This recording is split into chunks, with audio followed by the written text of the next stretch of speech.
What's up, everybody? Welcome back to Frank Presents the Play Call. What now? Free agency still? We still here. We still here. So I'm joined with Bree. June's on vacation, taking some holiday, like they say overseas. Nikki's on tonight. She's off today. We actually get her on the podcast with us. Bree, how you doing? I'm good getting over a sickness, but I'm doing a lot better. Nikki, how you doing?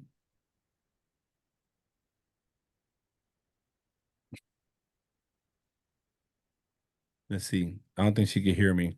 She's on, America. I promise she is. She's on. She's on. She's just doing something. But she's doing blessed and highly favored. She's doing well. We can Wait a minute.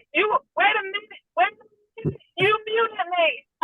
Yeah, he said Well, that you need to unmute me when it's time because I'm driving. Unmute you. All I can do is ask you. I'm talking. Me in America are bonding. They miss me, Americans. So did y'all? we can't see you. Breathe. So when you said hello, I said no word. Let me bond with America. I actually said nothing. I allow you to say whatever you wanted to say. Hey, America. Let me hold on. I miss y'all. Hey, Nick, how are you? What's going on? I don't know why she's making that face for. Me and America was bonding. Hey y'all, all jokes aside, I miss y'all. I'm always doing something. I actually just went to church. Praise God. Hallelujah. Yes, Lord. Yes, Lord. Listen, I had to drag my children. When I say drag, I say, y'all, we should be done by 1:30. It was 1:30. They were blowing up a phone. But it's okay. It's okay. We out. I took them out to eat too. And then we should be on our way home short. All right, America, I'm still here. Let's ride. No, don't ride. That Well, Bree, take it away with the first topic, girl. Go ahead. It's all you. So the first topic is what's actually trending this morning, and it's Deion Sanders. He was on $1 Million Worth the Game podcast. Okay. And he was talking about Shedeur Sanders, and he was also talking about Travis Hunter declaring for the draft next year. He stated that certain teams will be off limits when it comes to drafting Shedeur and Travis Hunter next season. In his quotes, he says, I know where I want them to go. There's certain cities that it ain't going to happen. They're off limits. It's going to be an Eli Manning situation. Now, a lot of people are in an uproar because why do people dictate where they go to play? I just want your thoughts on it, and then I'll say my thoughts on it, because I'll say my thoughts on it first. Yeah, go for I it. feel like you should be grateful if you do enter the NFL draft, because a lot of athletes don't have that opportunity and that privilege, no matter what school they go to, how hard they work, how hard they train, giving it their all, and they still can't make it into the NFL. And they have to, play for the XFL or the CFL or even arena football at that. So I feel like if you have the opportunity to get drafted into the NFL, be grateful for it no matter what team drafts you. Yes, I know not every team is a Super Bowl winning team, but you could be that one person that could turn it around. Look at Joe Burrow. They didn't win a Super Bowl, but he turned the franchise around over in Cincinnati.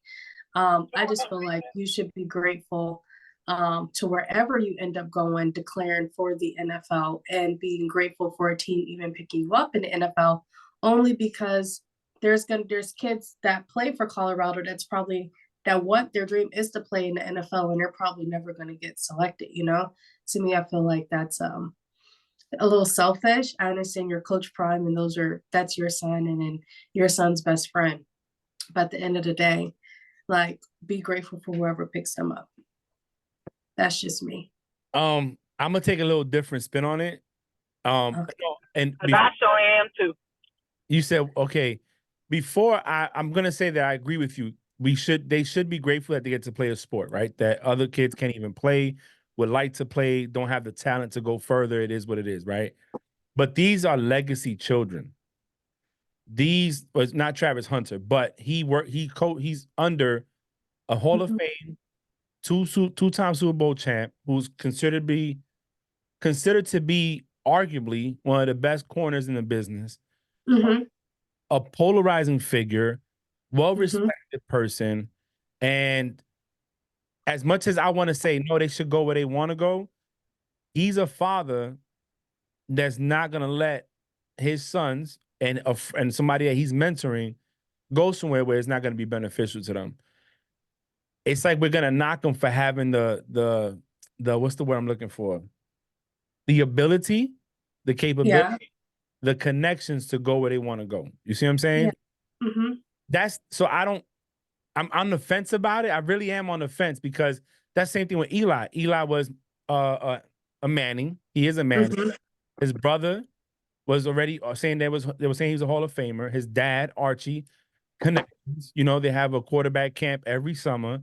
So it's Mhm. like one of those things. I don't agree with it necessarily, but at the same time, it's like I can't knock it because if Joe Schmo that didn't can have the same opportunity, he would take it too. If that makes sense. You know what I mean?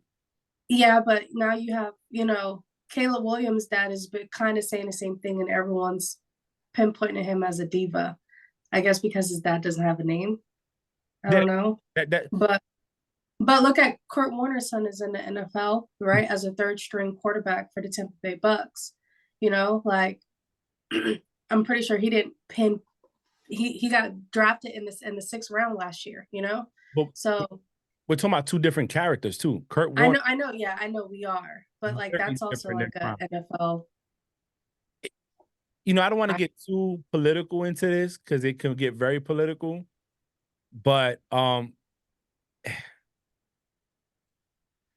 me personally, I just say be grateful for wherever you go, oh yeah, only because of the opportunity. I understand your dad, is Coach Prime. Travis Hunter, you play for Coach Prime. You play running back and quarterback at the same time. You're an yeah. icon. Um, but in order for that to happen, you can't be in the top 10 draft. Is that something else that's going to get complained? Why is my son falling at the second round, number 147?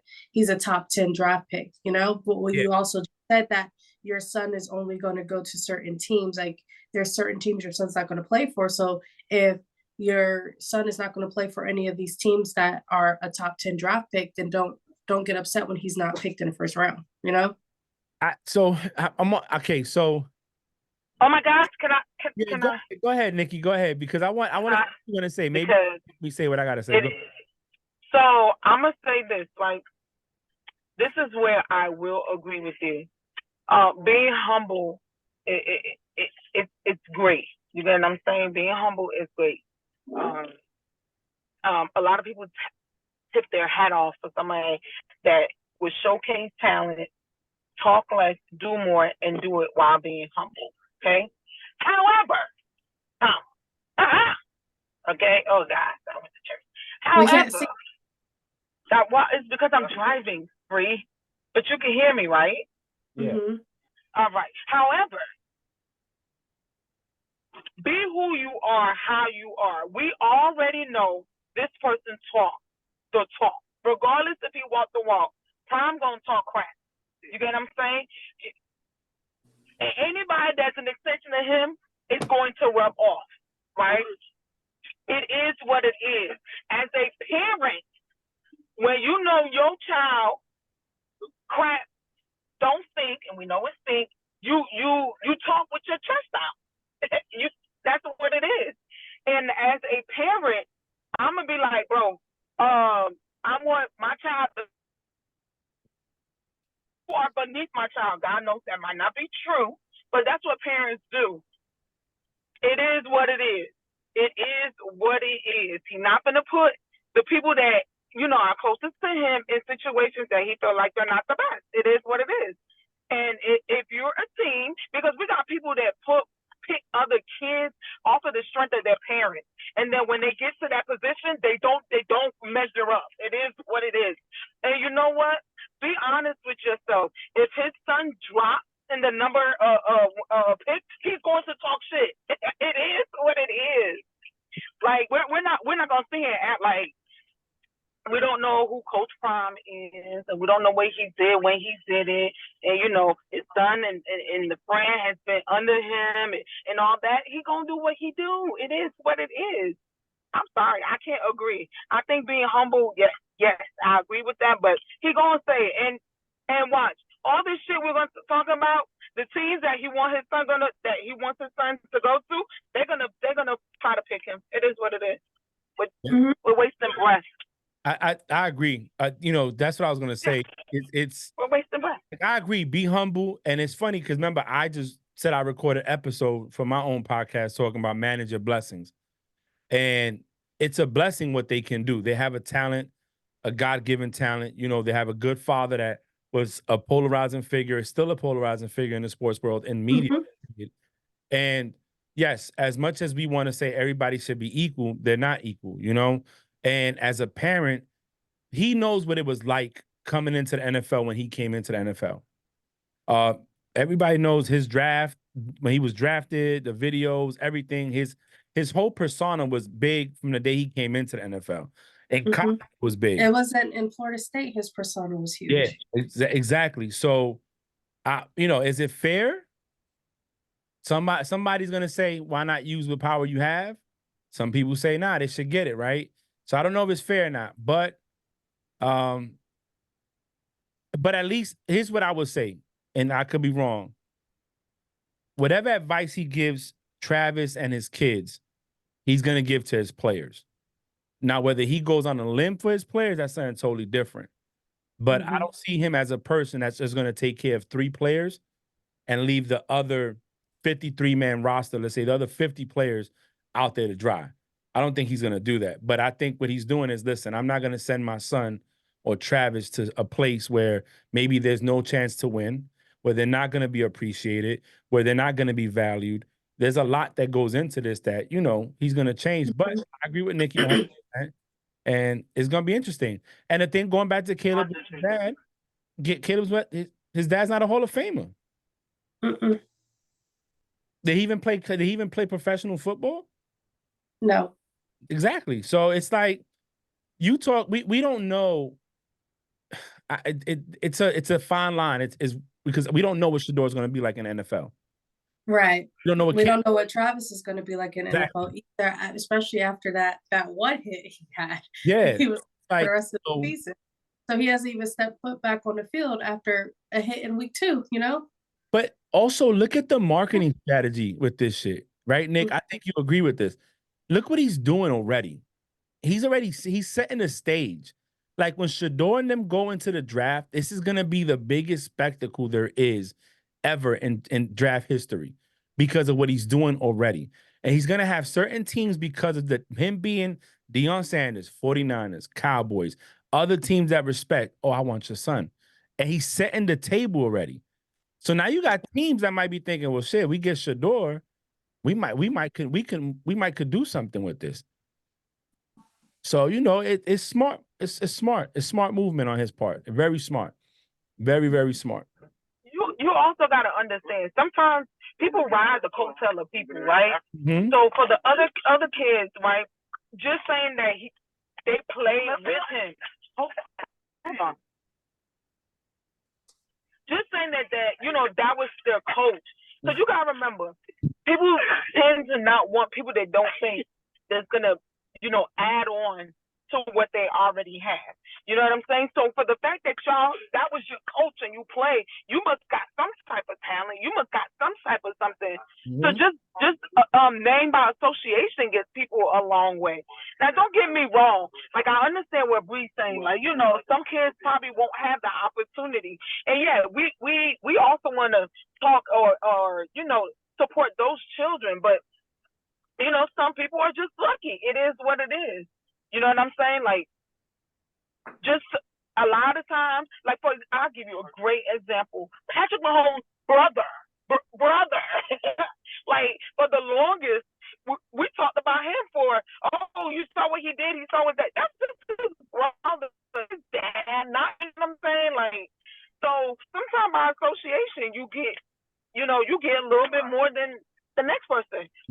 Think about it. I know that I watched or whatever, and they were talking about when Lamar got picked, and he was so angry about where he got picked. But he's doing, I think Baltimore couldn't be where Baltimore is without Lamar. That's So I mean, it is what it is. Reed, you deal with it. I've dealt with it when we did recruiting, when I was doing recruiting, and you do recruiting now. You got these veterans or these retirees that come in, and they want to, because my son is going to be a nuke. Your son has a 26 ASVAB. well, my nephew's not going to be a BM or undesignated because of whatever, and all. Sometimes we try to pull that clout and that to try to help out. So if we see it in such a minor level as enlisting in the military, imagine these guys where there's millions of dollars at stake. Listen, like I said, just stay tuned. If they go into the draft next year, which I think that's what it's going to be next year, watch that spectacle, because on the same basis, right? I don't know what the next topic is, but real quick, it's like me asking you guys how you feel about Marvin Harrison Jr. not practicing at all. But the next topic is he didn't go to combine or pro day. Look at that. And that's my thing. Like, is it with Marvin Harrison Jr., he didn't participate in the combine at all. And he didn't even participate in Ohio State's pro day. That's his father's influence. And his father. Are we sure? Huh? Are we sure? Yeah. Is that his father's influence? Yeah. His dad said, he gave him an option. He said, do you want to be ready to play in the NFL, or do you want to do all these things and, possibly hurt yourself? It was an interview I saw where the father, because he didn't speak until his father got done speaking.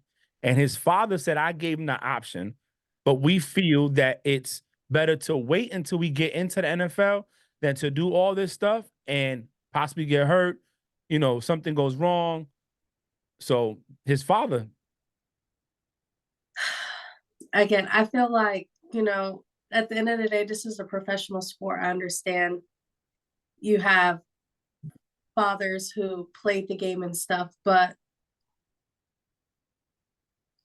equal opportunity, like fair treatment. If JJ McCarthy didn't participate in a pro day or the fucking combine, he ain't getting picked. If Bo Nix ain't participate, he ain't getting drafted. If these kids don't go participate and sit in front of these scouts, these GMs, and these head coaches to showcase their talent, right?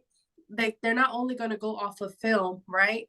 From what you did in college, they want to see what you do, because when you're doing these pro days and when you're doing a combine, you're not using college footballs, you're using the NFL balls. How well can you throw with the NFL ball, right? How fast can you run a 40-yard dash, right? How can you do these drills, X, Y, and Z? If it was somebody that's father's not in the NFL and they didn't participate, they're not getting fucking drafted, And I feel like at the end of the day, this is a professional sport, no matter who your fucking father is. If you want to play for this organization, you're gonna fit the criteria that everybody has to fit. No ifs, ands, buts about it. So go ahead, Nikki. I don't know if you got something you want to add to that. You gotta understand, times has changed, right?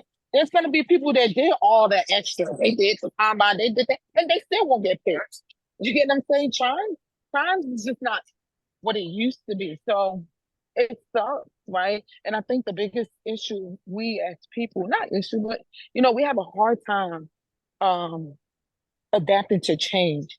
And stuff is changing. You got to understand, right? Even let's go back to people talking crap, right? Back then, we'd be like, don't talk, just show us. Just show us. Now, if you don't talk, it's like people don't know who you are or what you're doing. Like, they got to talk. And then people be talking and talking and talking and show absolutely nothing. Like, just times has changed. Okay, so if times are changing and if some people can participate in pro days and combines, then why not have it? Let's just have a draft at the end of April. Like, nobody showcase what they can do, because it's not fair for some people. You could pick and choose who you want to do a pro day and a combine, who doesn't do it, when in black and white, in the criteria, in the NFLPA manual, you have to participate in a combine or a pro day to enter to be picked in a draft. So that's in black and white. That is the rule. That is the standard. You're not going to bend the rule because somebody's father used to play in the NFL. But that's Like, if that's the case, that's the problem. If that's the case, then just get rid of it all and then redo the rules, get rid of it all, because that's not fair. Like, it's not. Because you do, like Mickey said, you have people who are busting their ass at the pro days and combines and they still don't get drafted. You know, now they're on someone's practice squad. But this person who didn't even participate and didn't even follow the rules, the criteria to make it into the NFL, got picked up in the first round, you know? Like, at the end of the day, like, there needs to be a standard set. There has been a standard set for years. You know what's killing it right now? These NIL deals. That this is the first year all these players that have NIL deals who are making millions of dollars are entering professional sports.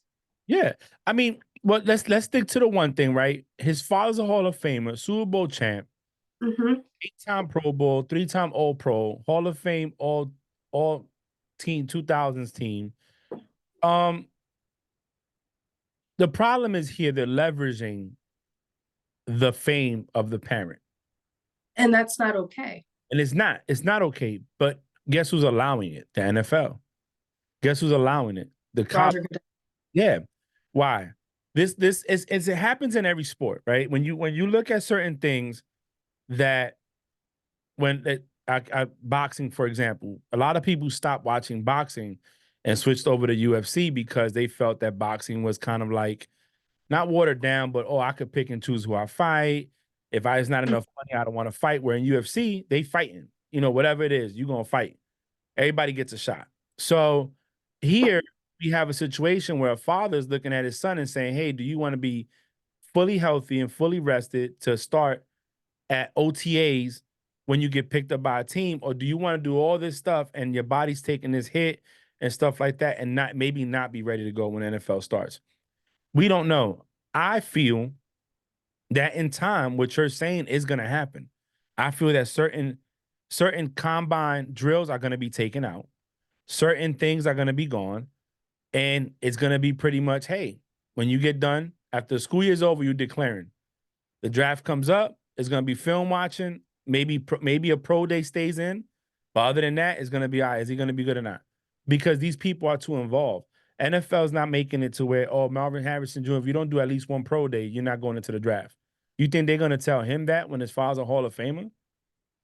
Because if you do that to him, then you have to do that shit to Shador and the rest of these cats, Jerry Rice's son, all these different people that are coming into the league or already in the league and pay their dues. You have to be consistent. But we talked about the NFL not being consistent.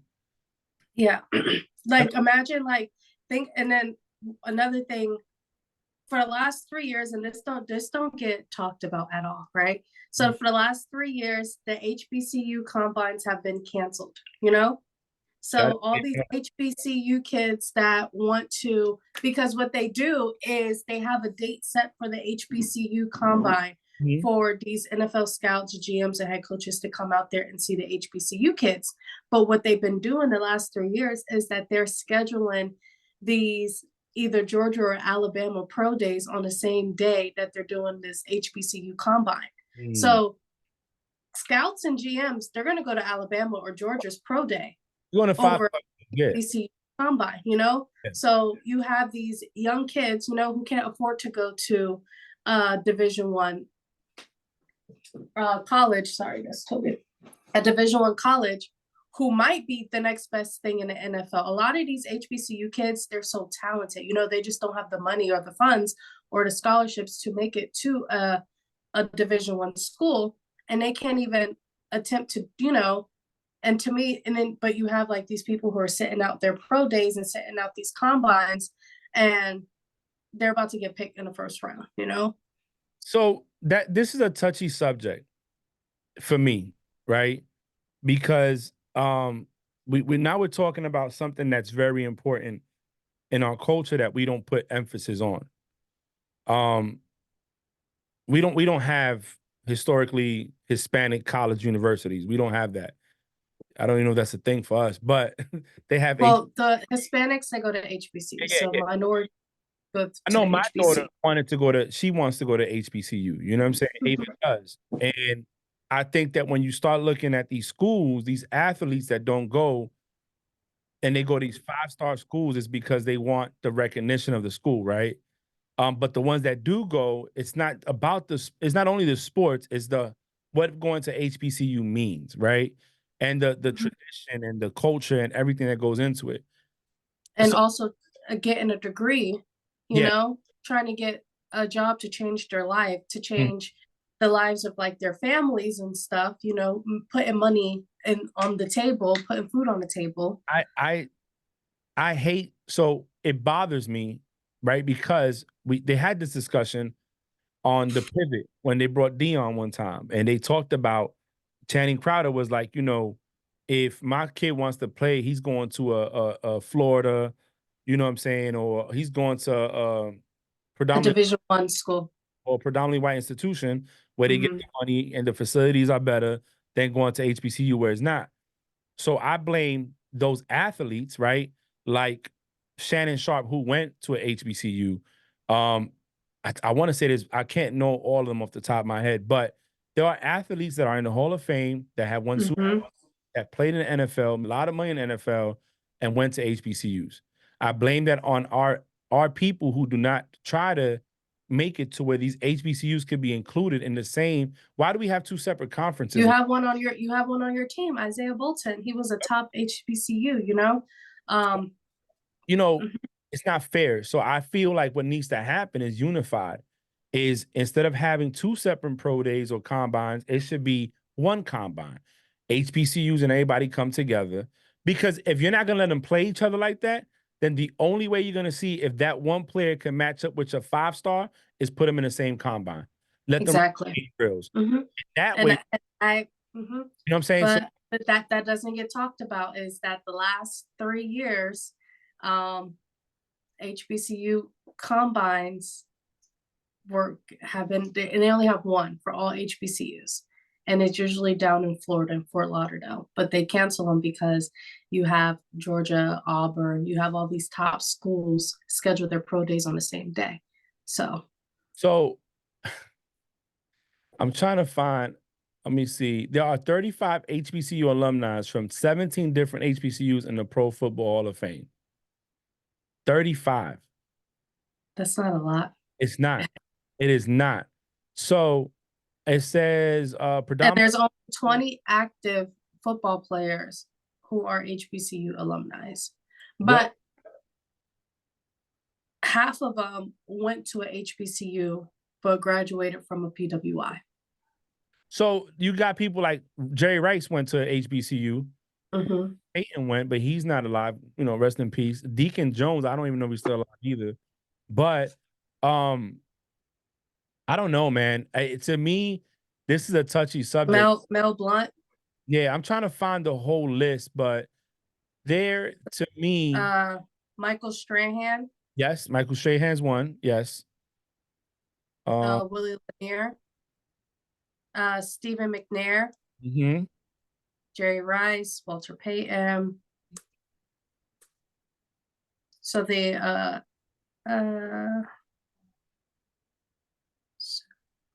So the 35, I want to see, man, because I don't know why they're not showing them. But the 30, this the 30, I mean, to me, it's not a big number, and you're right. And that just speaks volumes about how they're not being represented. But it's also us. It's also us because instead of sending your kids to that school so they can get the recognition and the funding and the money, you rather send them to Georgia, Alabama, Florida, Florida State. You start sending to these different places instead of sending them to the schools to empower the schools. We our own people are our own. We hurt ourselves. You know what I'm saying? mm-hmm. That's what it is. Nobody wants to go, like nobody wants to do the work, right? They want to already accept them with support.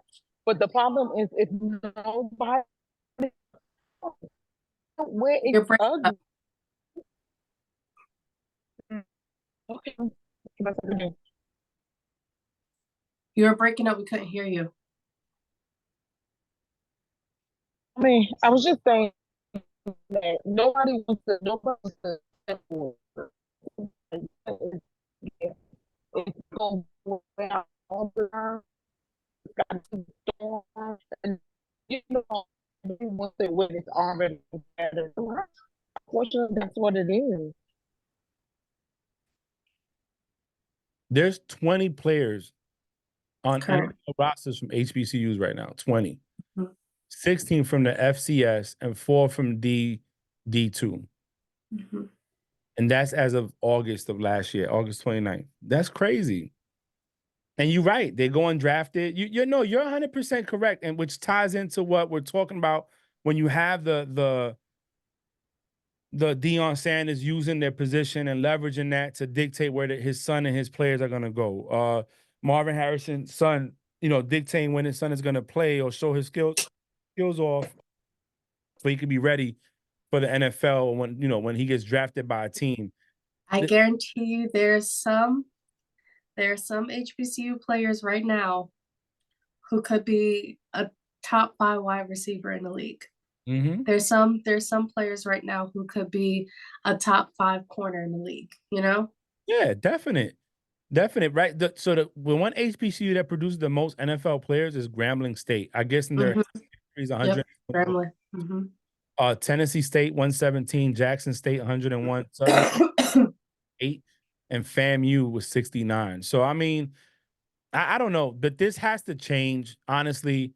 And that's something that's going to have to be driven by those athletes that played either played in HBCUs and are still actively playing in the NFL or retired Hall of Famers and putting money, yo. Like the difference is the predominantly white institutions have boosters. They have people with money paying to pay these programs.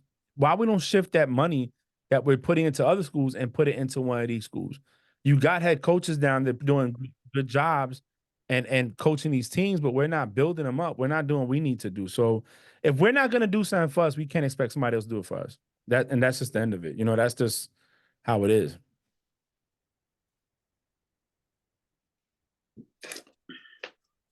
Beautiful. Those are good topics. Mm-hmm. Let me go ahead.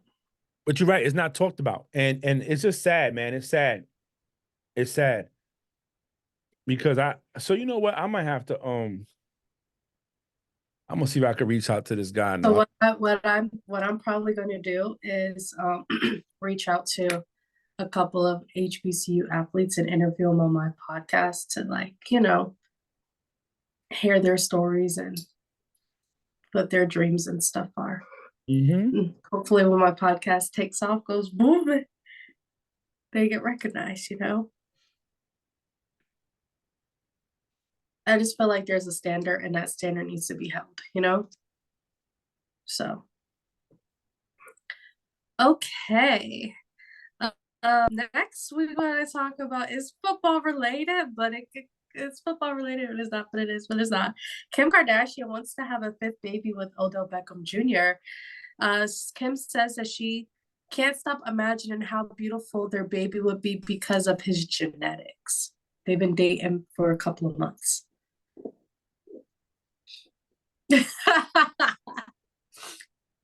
Not because, I think he's going to be the best father ever. I would just love to build a family around him. He's a great person to my children. It's his genetics. This goes back to okay, this ain't the platform for it. So I'm gonna keep my mouth shut. But this goes back to that family infiltrating our culture for their benefit.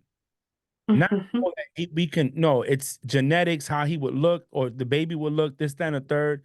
No, stay away. Go find somebody else. Why you don't chase some of these white men around? Why all of y'all be on black men trying to get the black man or Hispanic man to give you a baby or the genetics?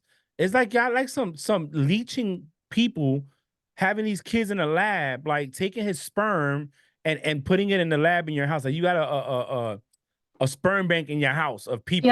She has her eggs frozen. So yeah, like no, get out of here. I don't even want to talk this. I listen. Okay, next topic. So Brian Dable said no guarantee that Daniel Jones will be ready by week 1, but when he comes back, he'll be the guy for the Giants. Who's gonna be the guy for the Giants? Danny Dimes? Yeah. I don't know what Daboll's doing, and I don't know if Daboll's thing is that he thinks because he had one good year with him, and then he got injured, so he couldn't produce, that he could do it again. Dable, give it up, bro.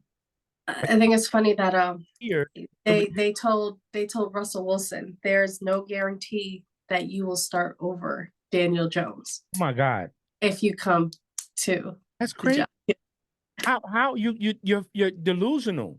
How are you gonna have? Listen, okay, Russell's numbers might not have been great. Russell's been struggling. We get it. Russell's numbers weren't that much different from Patrick Mahomes' numbers. The only difference is Russell doesn't have a team like Patrick Mahomes has. That's it. And he doesn't have a head coach, or he didn't have a head coach at the time that believed in him like Andy Reid believes in Patrick Mahomes. That's the difference. That we all saw that the plan was the only way that Russell was not out of Denver this year is if they would have won the Mhm. wild card spot and went into the playoffs. Then they would have kept him because you really can't get rid of him when he just took the team to the wild cards, to the playoffs. Mhm. But that didn't happen. So that gave Sean Payton well, he's not my guy. I didn't bring him here. I didn't trade for him. So you know what? I'm getting rid of him. Let's cut bait. We're gonna take a hit, but I can rebuild this. So no, it's for Dable to say that, and you believe Danny Dimes is not elite. He's not, he's mid. And I hate to say that because his numbers are just like Trevor. And if I'm saying he's mid, We're gonna post that. We gotta wait I for want Nikki Nikki to come to back. we gotta wait for Nikki, Nikki back. Yeah. Nikki needs to come back for that. Yes.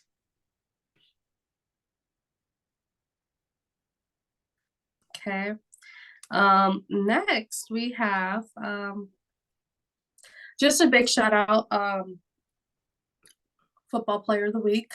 For me, will have to go to Jalen Hurts. He paid for the funeral expenses of a Houston high school football player who tragically passed away. Family didn't have money for a funeral, so Jalen Hurts paid for the funeral.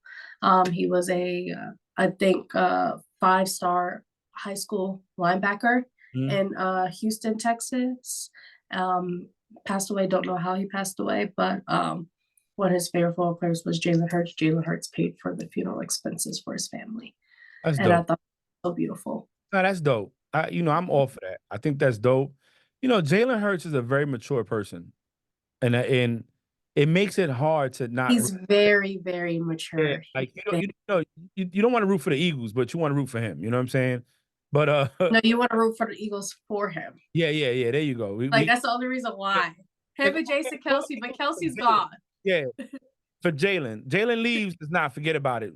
Fuck them birds. You know what I'm saying? Like they ain't flying shit. Oh, and I will root for the Eagles for Devontae Smith. I think he is probably the funniest person mic'd up in the NFL. Have you watched any of the clips of him being mic'd up at a game? I don't think so. You would cry laughing. Like he's so funny. Like he's just himself, and it's like he's so hilarious. So let me hit Nikki, see if she's gonna get back on this so we could do this topic. okay.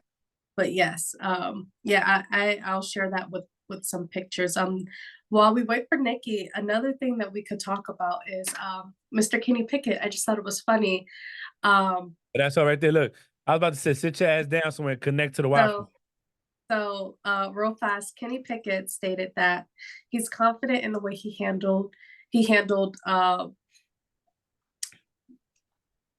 leaving the Steelers, and he handled it the way he should have handled it.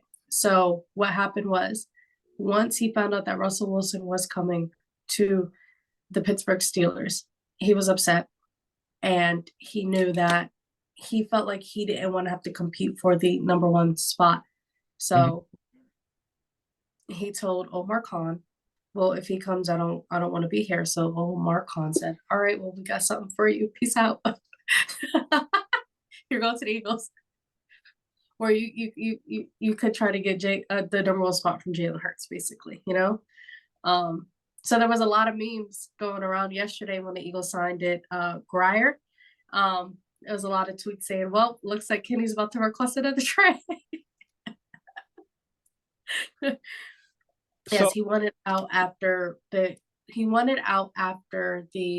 Steelers signed Russell Wilson because he did not want to have to fight for the QB1 spot. I think that's stupid on his part, to be honest. It's like knowing You your can learn from a veteran quarterback. it's like knowing your place. You are a struggling starting quarterback. Maybe not all on your fault, you know, but you got a guy coming in who's been at the highest of highs, Been the- to two Super Bowls. been to 2 Super Bowls.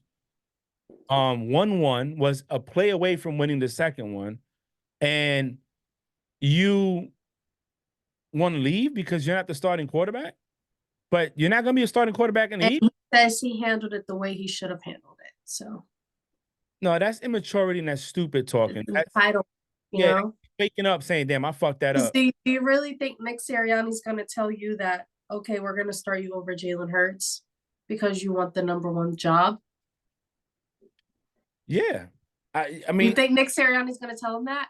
nah. Like, Kenny, you know what? Hmm. Since you want it so bad, we're going to give it to you. No. If he did that, they would ship Sirianni off. Yeah, So, they would.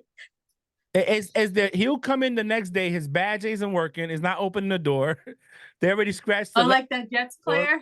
yeah, they locked they already scratched the letters off the door. A head coach is blank, and everybody that supported Sirianni's decision to bring him in and make him the starter is gone too. No, Kenny Pickett was stupid. He made a decision off emotion, not rationally thinking. And now that he made that decision, he has to stand on business on it, and he got to say, "Hey, I should, because I wasn't going to be the starter." Oh, you could have fought it out. They might not keep Russell. They already said if they don't start him, he's out. Like if he doesn't, they can drop him. It doesn't matter. I still love Kenny Pickett. Shout out to you. You making that decision. God is Justin Fields. So thank you so much. Yep. So my thing about the whole thing is this. Let's go back to when we were talking about primetime fun. Everybody is doing it. Everybody, you know, back in the day, you wasn't expected to get drafted and see the field. You was gonna ride the bench, but because time is changing, everybody wants to talk their shit. Everybody wants to get the people something. So I mean, it's good for him because guess what? He's still gonna be a backup. He ain't gonna be nobody's #1. The difference is with him still under a rookie contract, he act like that. Adios, goodbye. We're shipping you off. You're not acting like that in my facility. Yeah. So I mean, it's a good thing that they put their foot down, you know? Like, okay, so that's how you want to act. You know, you already know Coach Tom with standards. I don't want that diva shit on my team. All right, that's what you want. Peace out. Goodbye, you know? So No, for sure. I don't, to me, how can I put it? To me, that's it was stupid. That's what, there's not, like Nikki said, everybody's doing it. Stand on business, own it. If you didn't now, if you win a Super Bowl, great. If the Eagles go on and win a Super Bowl, you're gonna get a ring, riding the bench. Hey, Tyrod Taylor has one. That's awesome. Bravo Zulu for a job well done. But you could have been part of an organization where maybe, just maybe, in a year, you could have been the starter. You could have had your position back. You know what I'm saying? Hey, Justin Fields, hey, they told Justin Fields, we want you to sit behind Russell Wilson, learn from him. When he decides to leave, then the time is yours. And Fields said, okay.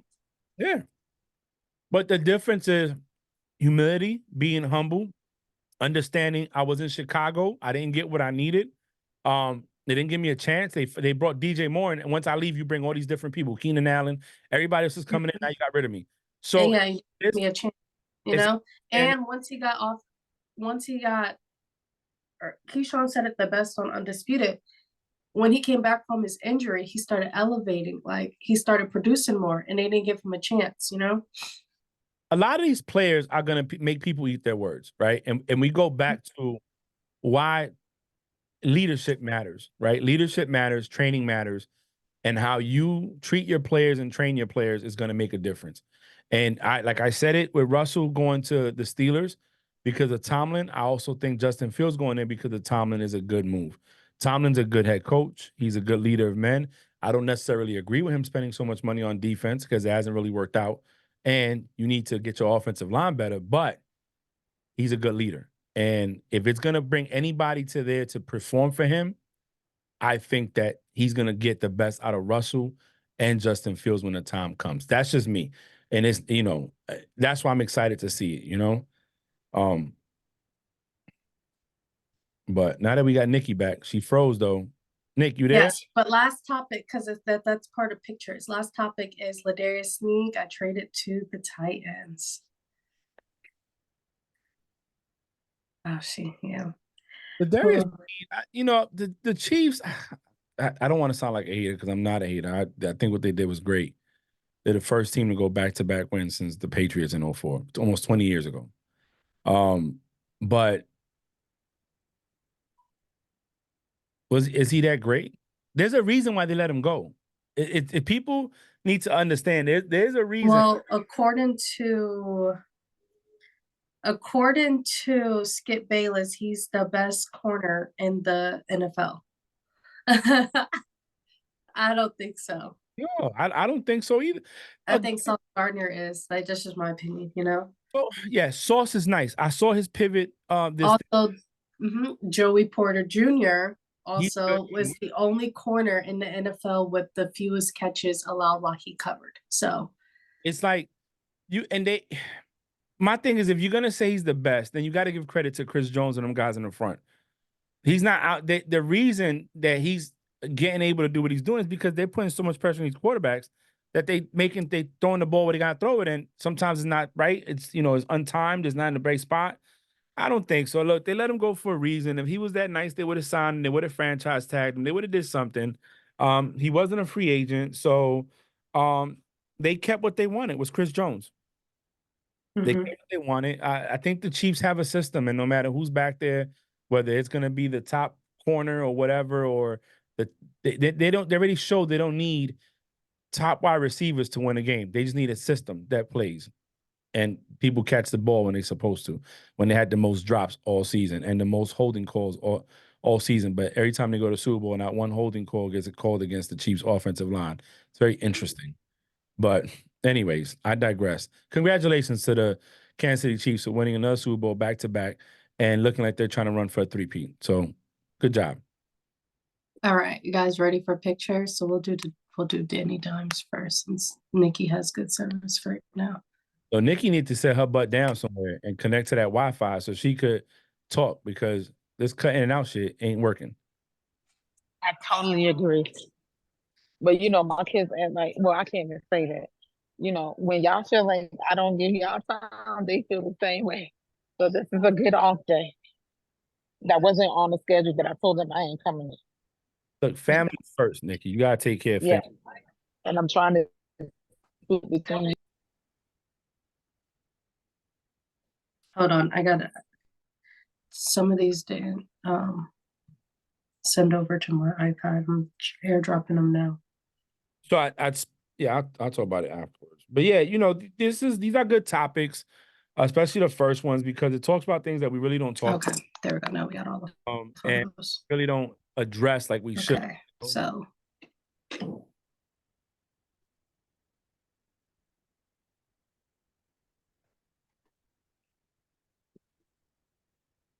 we'll do one.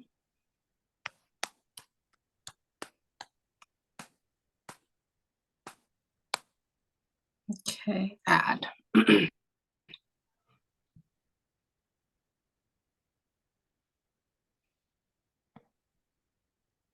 All right, so through the first 50 career stats, Trevor Lawrence, 20 for 30, Daniel Jones, 1931, pass rating, Trevor Lawrence, 85, pass rating for Daniel Jones, 86, pass plus rushing yards for Trevor Lawrence, 12,734, for Daniel Jones, 12,458, passing touchdowns to interception ratio, Trevor Lawrence, 58.39, Daniel Jones, 57.33, yards per attempt, Daniel Jones and Trevor Lawrence both 66.7, and in completion percentage, Trevor Lawrence 63.8% and Daniel Jones 63.5%.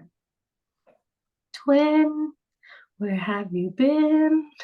They're identical. Stats are identical. Like, the difference is one person had a whole offense of first rounders and one did it. I mean, we talked about this, and I think Nikki has lately been more real about it. But it, to me, I now it makes me reconsider what I thought about Trevor Lawrence. To be honest, I put him on a pedestal. I thought he was going to be better, and when I see these numbers, the only difference is he had a better team. I mean, Nikki? I have nothing to say. I I feel like I've said everything that I wanted to say. Yeah, so I got nothing. it just it makes you reevaluate it, though. It does. As analysts, as podcasters, as fans, as all that, especially with Nikki. Nikki's fought hard for this dude. Like, she's defended him. She's argued with all of us, even Jesus, to defend this kid. And then look what he does to her. Look at the numbers he puts up, where he could be compared to a mid quarterback, to below mid, a guy that we feel shouldn't even be starting in the NFL, let alone getting paid the money he's getting paid. Look what he did to her as a fan, as a spokesperson of the Jags. This is so disrespectful. Honestly, no, but I'm being funny. I'm trying to get Nikki to talk. But it does No. I do. So, like, I don't agree / disagree with what you're saying, or whatever. What I am saying was, it brings me back to, why did we go get what's it call it? Because if they're similar, then where do we move up? No. Yeah, I mean, I agree. I'm not saying that Mac, I don't see the reason for it. And to be truthful, bringing your question's always been the same one. Why bring him in? To me, if Trevor doesn't have a good head on his shoulders, that could play with his mental. That could play with his emotion and how he plays the game, To me, so my question, I guess, or it makes me wonder, is if you had Daniel Jones in a better offense, would he excel? Because he's doing it with mediocre players. If you gave him trying to think, if you give him another wide receiver that can spread the field, or a tight end, or whatever. We've seen what he did with a good run game from Saquon. So I don't know. I just think it speaks more volumes about Trevor than anything else. And then it also speaks about, Danny, like, if he was in a better spot, would he be great? I mean, that's a valid question, right?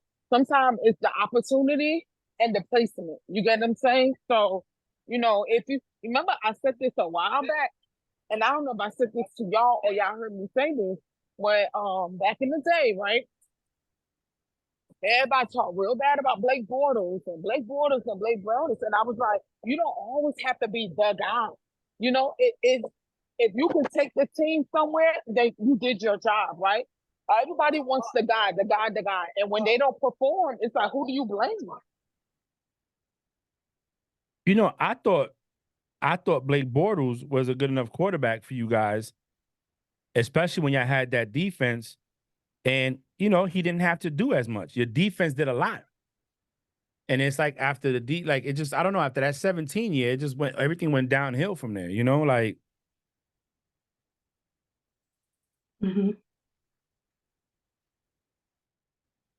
So it's interesting. We'll see. All right. The most recent top 5 draft picks, or the most recent, were in 2023. Panthers, Texans, Colts, Seattle 2022, Jags, Lions, Jets, New York 2021, 49ers, Falcons, Bengals 2020, Commanders, Dolphins 2019, Cardinals, Raiders, Bucks 2018, Browns, Broncos 2017, Bears and Titans 2016, Rams, Eagles, Cowboys, Chargers 2014, Bills 2013, Chiefs 2012, the Vikings 2006, Saints 2006, the Packers 2000, the Baltimore Ravens 1994, the Patriots in 1970, the Pittsburgh Steelers was the most recent top 5 draft picks. You know what that shows you? That some teams got a lot of winning that they've done. I was even bored of just these. No, I was bored when the Pats had their last top 5 pick. so I When think the Pats, or top pick for the Patriots was actually Drew Bledsoe. oh wow. I think I got to look it up. I think. Let me see. Because I think that's it. Hold on. Let me look up Drew Bledsoe. Because 94, I wasn't really watching. Let me see. Where's his stuff at?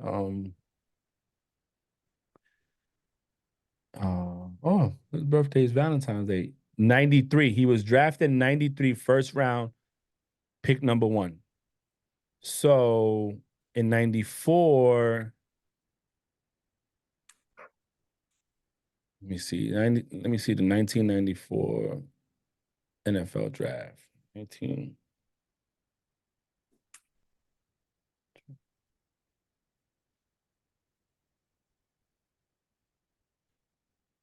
All right, let's see who goes.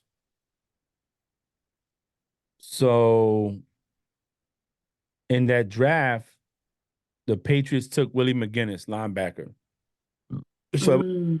the last guy. But they went to the Super Bowl in 96. Well, it was 97 against the Packers and lost.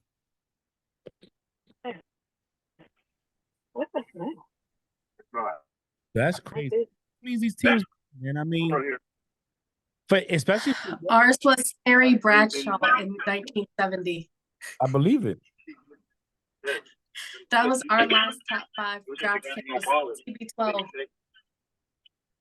And the Chiefs was what? Patrick Mahomes in 13?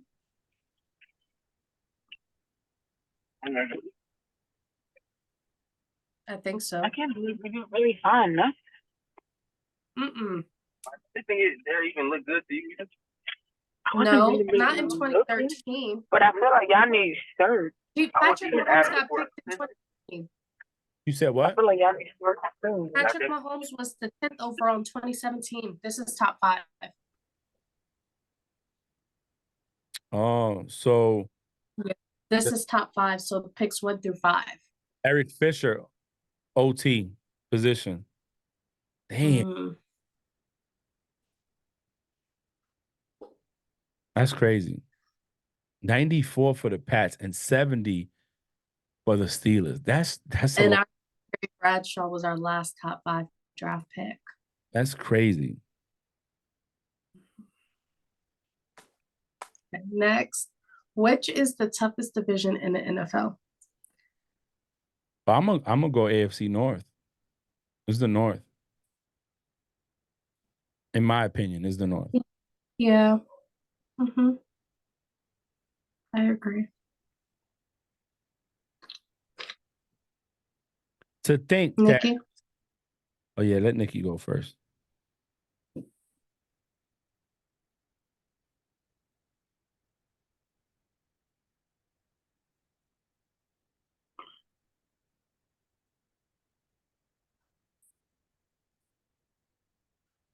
Mm.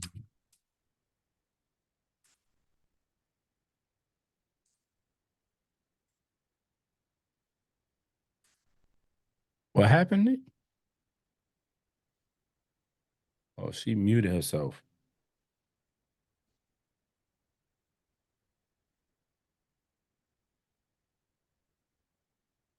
What is the toughest division in the NFL? You could just yell out a division since you can't see the picture. Oh, I don't know because I think it depends, right? So the NFC North, I don't think. I mean, shit, the Lions doing something. I don't know, like so probably just the Lions. The thing is, Nah, they whack. They whack. Let me go to the AFC. Let me go to the AFC. Shit, the whole AFC, bro.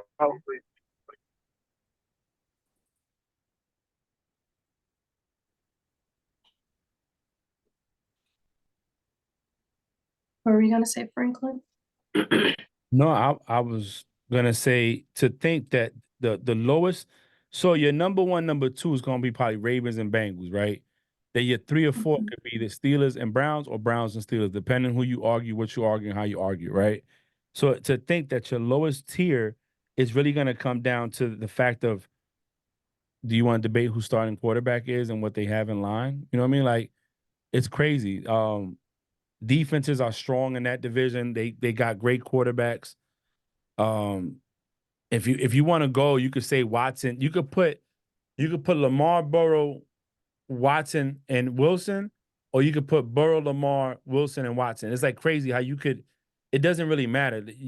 All four quarterbacks can be somebody, and that's the. And then you go to defenses. Um, I think the Bengals are the only one that doesn't have a top 5 defense or top 10 in that, but they got a top 5, top 10 quarterback when he's healthy. I mean, it just shows you, man. Like this. I think the North. I think AFC North is the toughest one in my opinion. But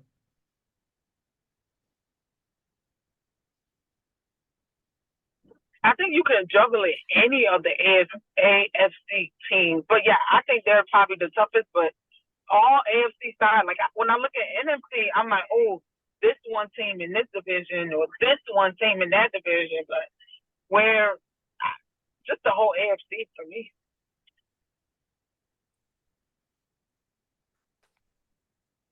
Tom Brady has really had 3 Hall of Fame careers.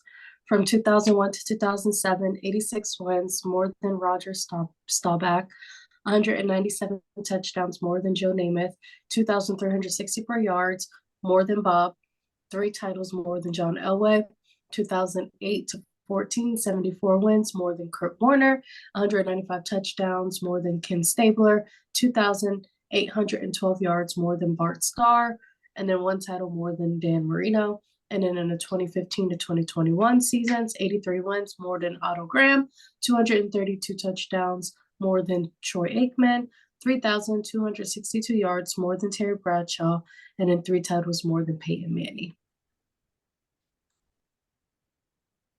So does that mean it's 3 gold jackets? so if you ever had a player, Is he going to be the first NFL player in history with more than 1 gold jacket? right? Yeah, probably. I don't know. To me, it just speaks volumes. You know what I'm saying? And you got to think 15 to 21, we could argue were his down years. You know what I'm saying? We could really Mhm. sit there and say those were like, especially towards the And end. he won the Super Bowl. Yeah. And he got 3 Super Bowls. That's why I don't hear about Patrick Mahomes, Andy Reid. I don't want to hear nothing, because to be a 6th round pick, 199 overall, never really winning a Super Bowl except with Mike Evans and Godwin. I'll give him that in the Bucks. But for the Patriots, never having a winning one with a top one wide receiver, like, this dude he's amazing, yo. He spits fire and shit Haagen-Dazs. He pisses out platinum. You know what I'm saying? I'm looking forward to him as a commentator. I really am.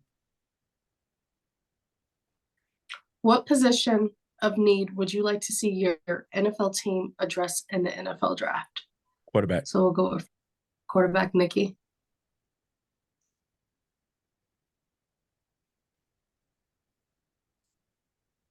She's gonna say wide receiver. No, I wasn't going to say wide receiver, but you know what? Now that you brought it out, wide receiver is definitely one that we need.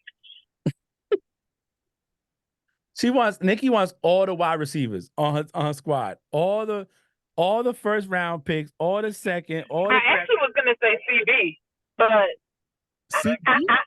the problem is,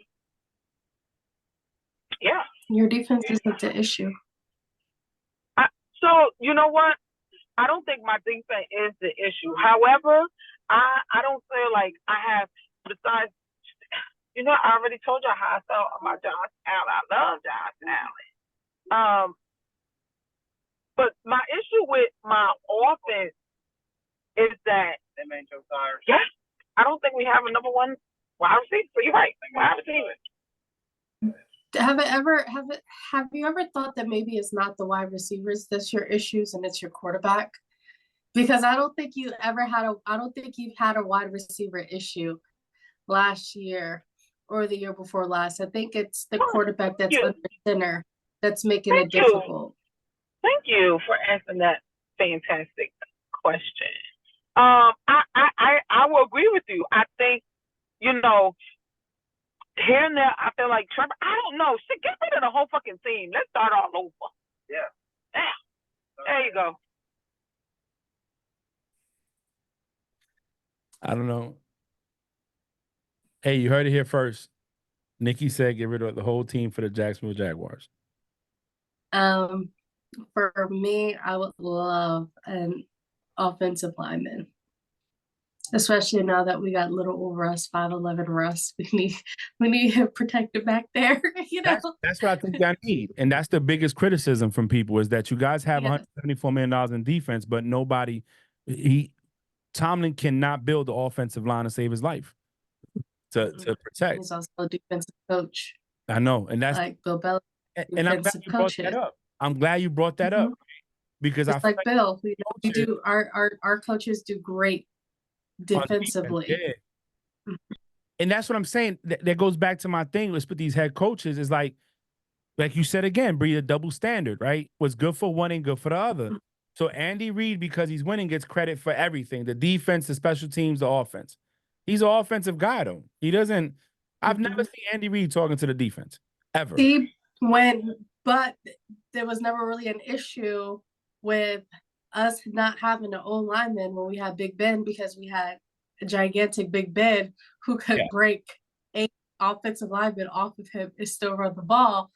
But when you don't have Big Ben back there anymore, who's a big body quarterback, you need an offensive lineman to be able to protect the quarterback. I think now that we have Mr. Arthur as our offensive coordinator, he is an offensive mind. We don't have Matt Canada anymore, who was, no offense, clueless to what he was doing. We potentially could have a better offensive line. I mean, yeah, again, these coaches that we don't talk about, like the offensive line coach, the wide receiver coach, the quarterback coach, the running backs coach, the middle linebacker coach. These coaches are the ones that spend the most time with that position. For us on the Patriots, we had Ryan Scarnecchia, and when Scarnecchia retired the first time, our offensive line struggled.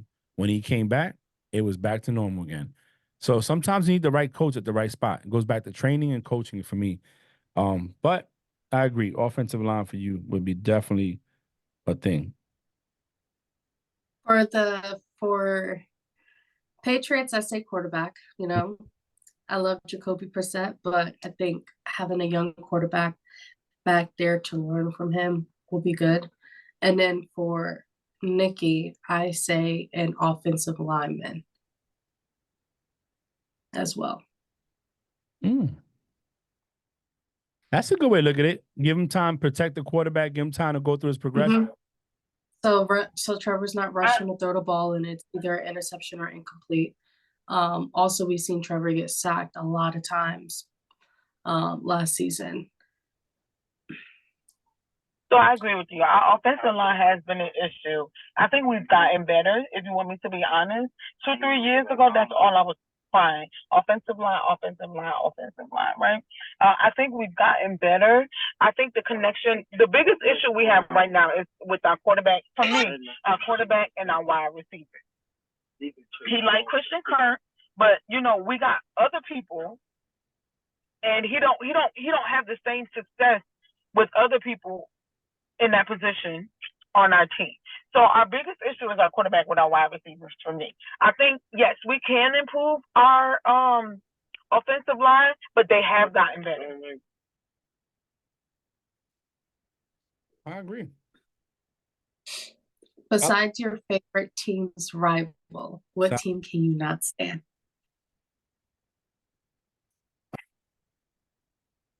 I don't know. Besides a divisional rival, what team can you not stand? I don't want to say the Chiefs because it's not fair. It's not that I don't like the Chiefs. I just don't like how they're so big on bigging them up that you I kind of would say, everybody yeah, else's go ahead. stuff. You said what? I'm thinking, because I mean, I love the teams in my division as my rivals because I love good competition, Mhm. if that makes sense, you know? But if I had to pick a team that I can't stand right now that is not a divisional rival,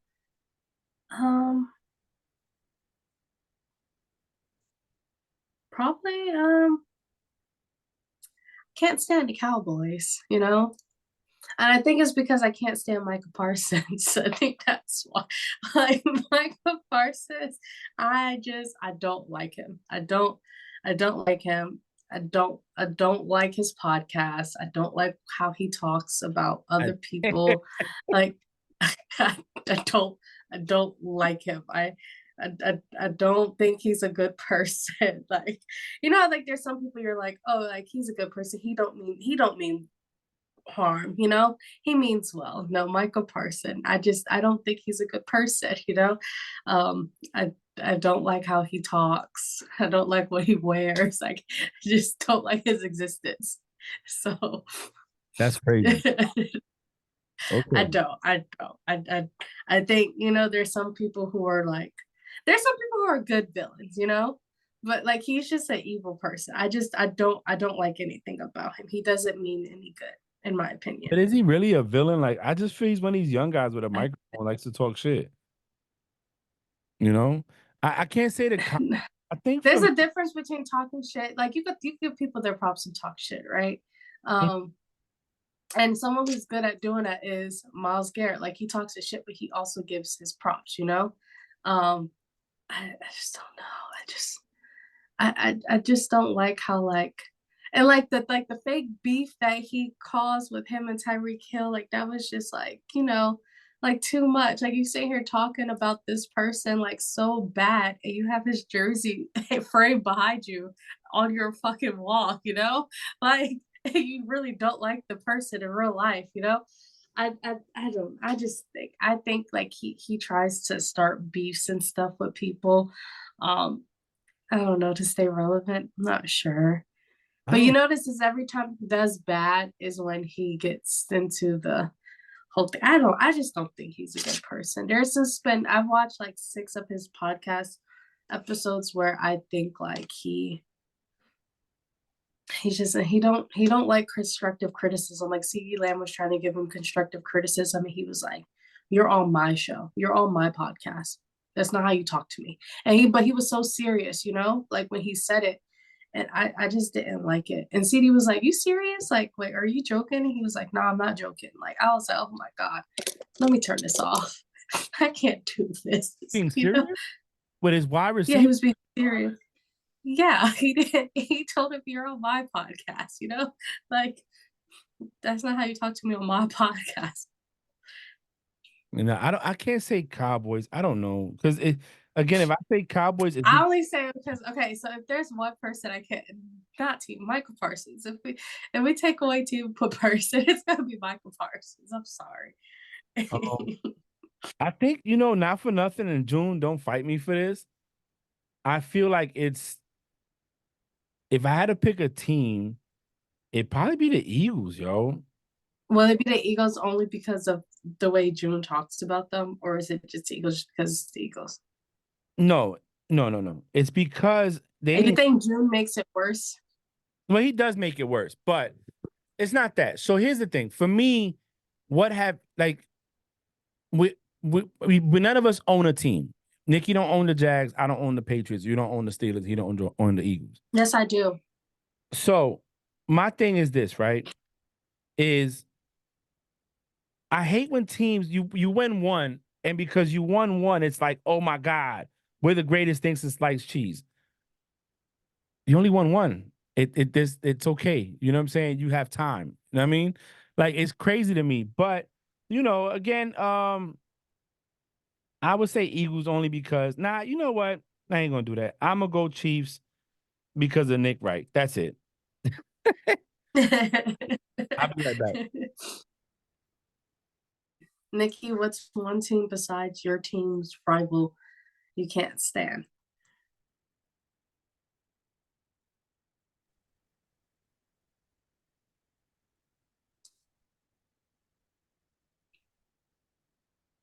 I can't hear you.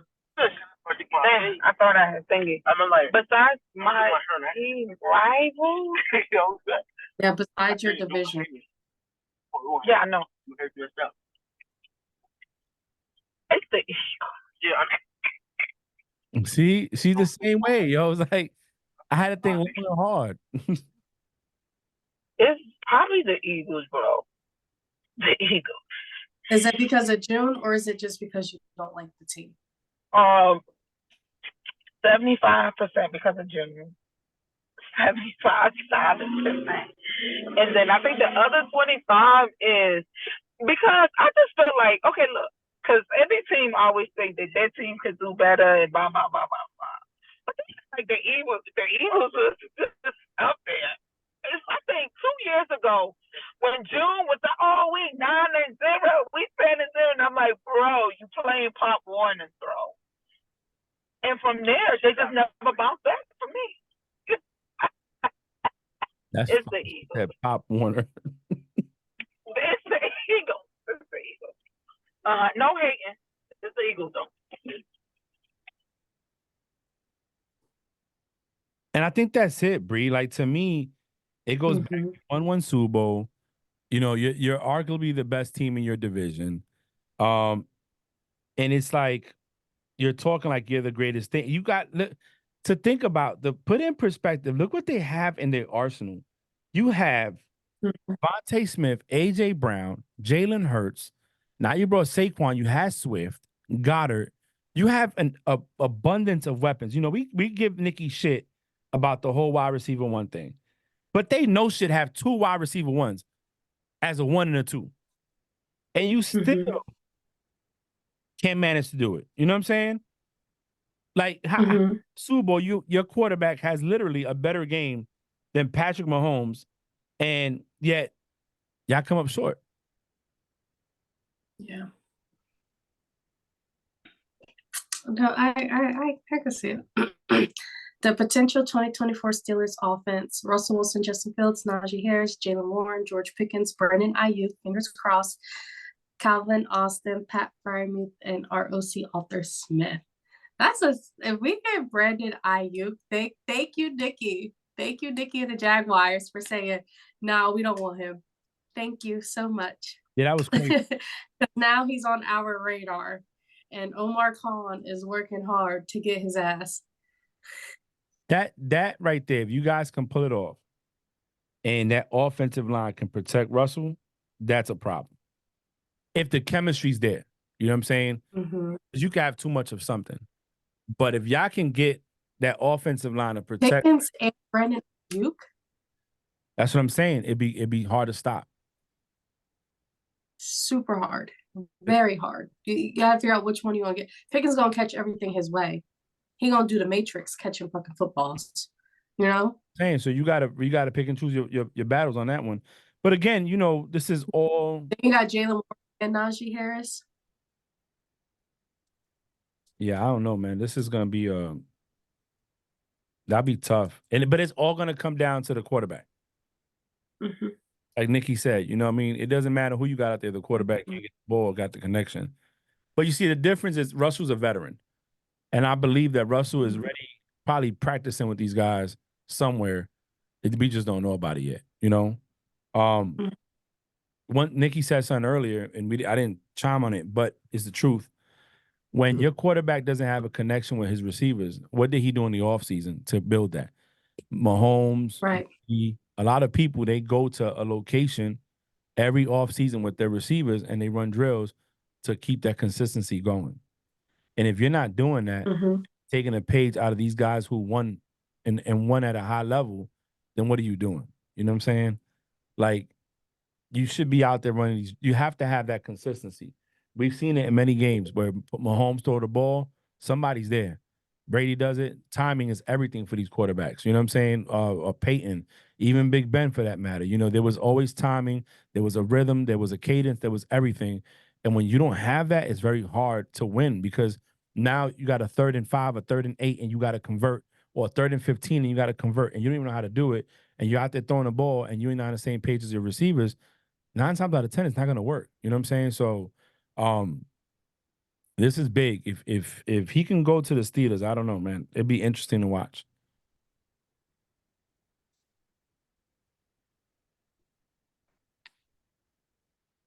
So the AFC East offenses right now. So for the Jets, you got Aaron Rodgers, Breece Hall, Garrett Wilson, Mike Williams.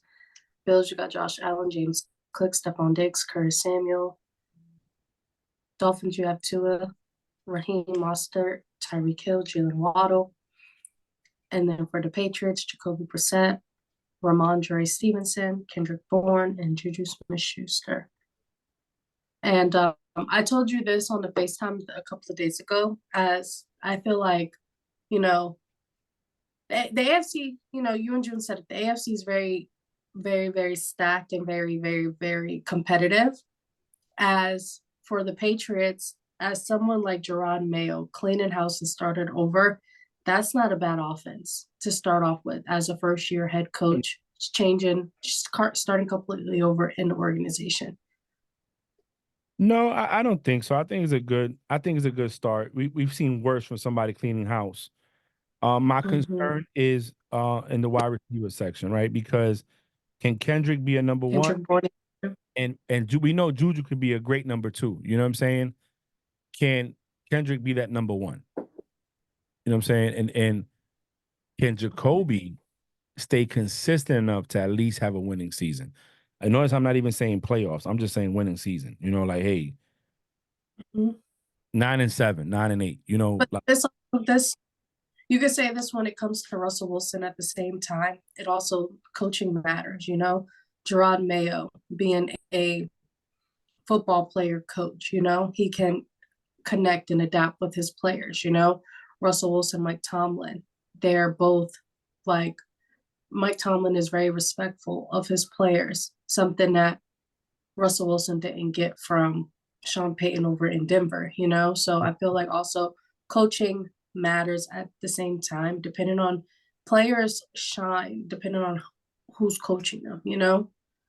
correct. I'm sorry. Oh, he went to Tennessee. Never mind. Gerard Mayo went to Tennessee. I was trying to see if he went to HBCU because he's from Hampton. He's right from here. He went to Kecoughtan High School, or Kecoughtan, whatever they call it. He went to draft 2008. That's what's up. I'm interested to see what he's going to do, man. I mean, Especially if I get T. Higgins or Justin Jefferson. yeah, exactly. I like T. Higgins. He's a big body. You know what I'm saying?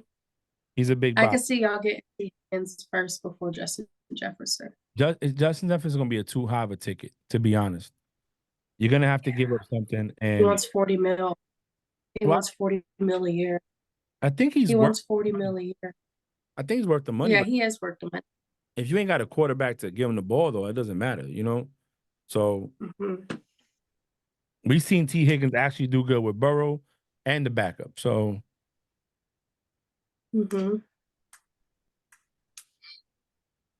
Nikki, your thoughts on the AFC East offenses?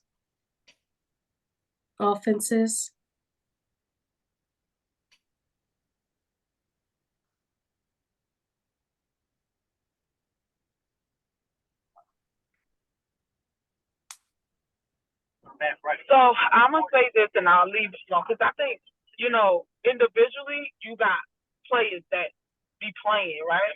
But I know a few years ago, the Browns had got everybody, and I thought the Browns was gonna do what they had to do when they had to do it with the people they had to do it with, and they were disappointed. They didn't do nothing. So I don't know.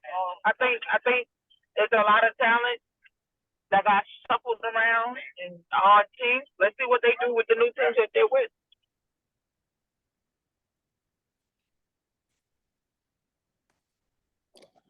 All right. So I saw this. I'm trying to find the other ones for all of our other teams, but this is the Steelers. I can only pick two. A Steelers edition, the red pill, Killer Bees never split up. The blue pill, Steelers trade for Justin Jefferson. Yellow pill, take any all-time player and add them to the current roster. Orange pill, Jesse James catch versus the Pats or roll the touchdown. The black pill, Mendenhall never fumbles at a Super Bowl versus the Packers. Green pill, season tickets for the next 3 seasons. The white pill, watch a game from the team sideline. The pink pill, have lunch with any 3 players of your choice. And the purple pill, follow at City of Six for more content. I'm not taking the purple pill. I already followed them.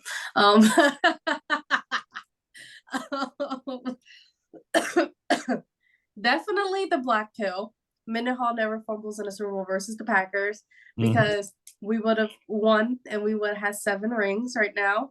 So that's definitely that one pill. Now I'm stuck between the white pill, orange pill. I don't give a fuck about the orange pill no more. I'm over that. You know, that I was depressed for like a year and a half after Jesse James catch, or the pink pill. So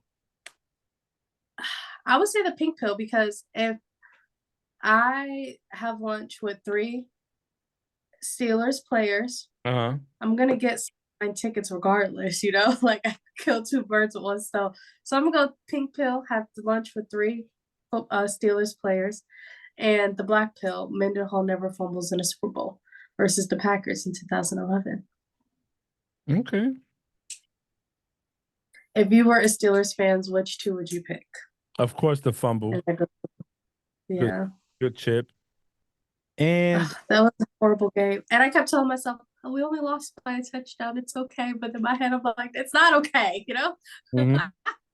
like to me, honestly, if we're talking about, I probably would have kept the Killer Bees together because I feel like it's only a matter of time that would have broke off and y'all would have won one. You know what I'm saying? Ben Bell Brown. So that's just me. If my team had something like this, it'll be the 07 game. Super Bowl. Yeah, against the Giants. Eli perfect gets sacked. season. Yeah, Eli gets sacked. And then the 2012 game where what's his name? Wes Welker drops the pass for the first down conversion. Because then we would have beat the Giants twice and Eli would have been going to the Hall of Fame. And we would have had 8 rings instead of 6. Mine would have been 2017. Miles Jack wasn't dancing. And then one more. We gotta pick another. That's the only success they had. It's like the only one you can call to switch it over. So she doesn't have many experiences there. Not her fault.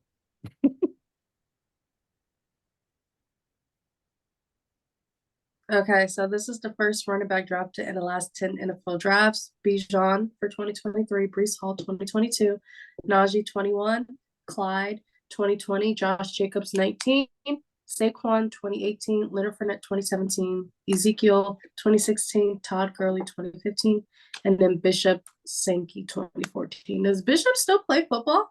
I don't think so. He looks like he does OnlyFans on the side, to be honest, with them eyebrows. I hated his eyebrows, especially during the draft when he got picked and he went up with his draft. I was like, ooh. The 2014 draft, we was on deployment. I was in A school. Yeah, I was on deployment. So what's the question?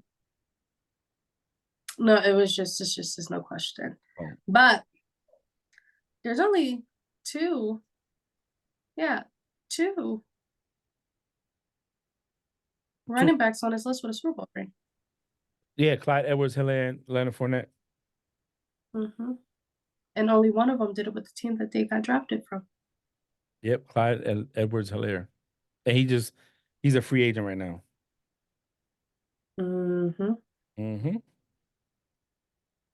Interesting, isn't it? Mm-hmm. That's very interesting. How they Todd Gurley had like a 1 or 2 good seasons, and that was it. Which one of these quarterbacks will win a Super Bowl first? Jalen Hurts, Jay Herbo, Trevor Lawrence, Lamar, Tua, Dak, Burrow, or Josh Allen?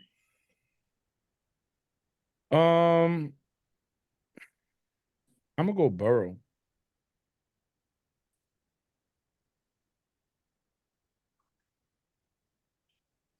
I say there's three, potentially three. We picking 3 or we just picking 1? It's one, but I want to pick three. We can all pick three. 3 out of 8 is good. Oh, Burrow, Lamar, and Jalen right now, as of right now, because I don't know what the Mhm. Chargers are gonna look like when the season starts. I would say Lamar, Joe Shiesty, and it's hard, but Herbert. I say Burrow, Jalen, and Herbo. I feel like what the Chargers needed was fresh start. They got rid of their old weapons, you know. They need some new, fresh young ones. Mhm. And their head coach, they got a new head coach that knows how to win a championship game.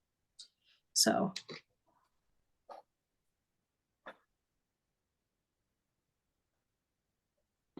okay, which team has the best green jerseys? The Jets, the Eagles, the Packers, or the Seahawks? I like the Jets, to be honest. Yeah, I say the New York Jets too. The worst is the Seahawks. So yeah. Yeah, that green I don't like. That's a special kind of green. The Seahawks, yeah, I don't like that green and blue together. I like it when it's more blue than green. Mm-hmm.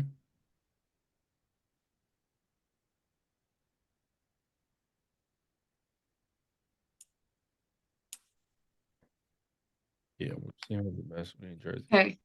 If you could have one of these quarterbacks for the next 10 years, who would you choose? CJ Stroud, Tua, Justin Herbert, or Trevor Lawrence? So CJ. I'm stuck. yeah, I thought about CJ first. But I don't know. Herbert, his numbers have been pretty consistent as far as putting numbers up. You know what I'm saying? Mhm. I don't know what CJ's going to That's yeah. That's I'm stuck between CJ and Jay Herbo, but I'm gonna go Jay Herbo. Yeah, no, I love me some Jay Herbo. Yeah, I'll probably go CJ, and then if I have to pick a second one, I'll go Justin.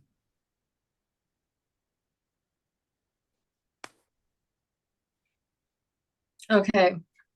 Pick one pick one wide receiver in their prime for your team. In their prime, you gotta think in their prime. So you got D Hop, Odell, Julio Jones, and Antonio Brown. I'm going AB. I'm going AB first, then D Hop second, then Julio third, then Odell fourth. Girl, did you say pick in order or just pick one? You got to. You keep changing the rules up. I said pick one, but then yeah, pick one. I'm going AB. But if I had to pick a second, third, and fourth, Yeah. I'm picking those. Like I said, for me, it's AB. Say what you want. He's messed up in the head. You know what I'm saying? But it doesn't change the fact that the guy is actually a magnificent wide receiver and had a great run when he had it. You know, Mm-hmm. it's just a shame that we can't test for CTE until after someone passes away.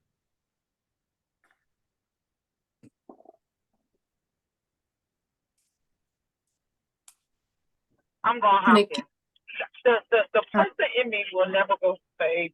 I am so damn sorry. I'm going Hopkins.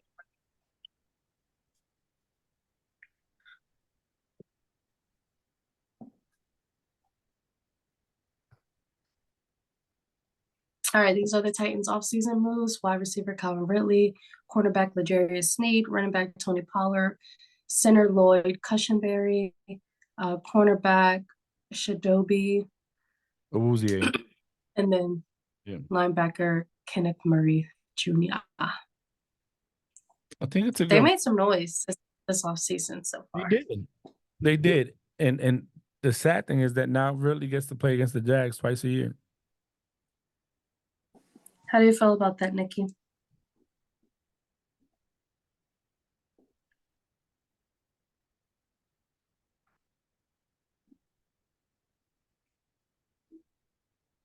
Oh, because Nikki wasn't on last week when we talked about Calvin Ridley. No, she was not. But I think she feels the same way, Nikki! that they overpaid for him.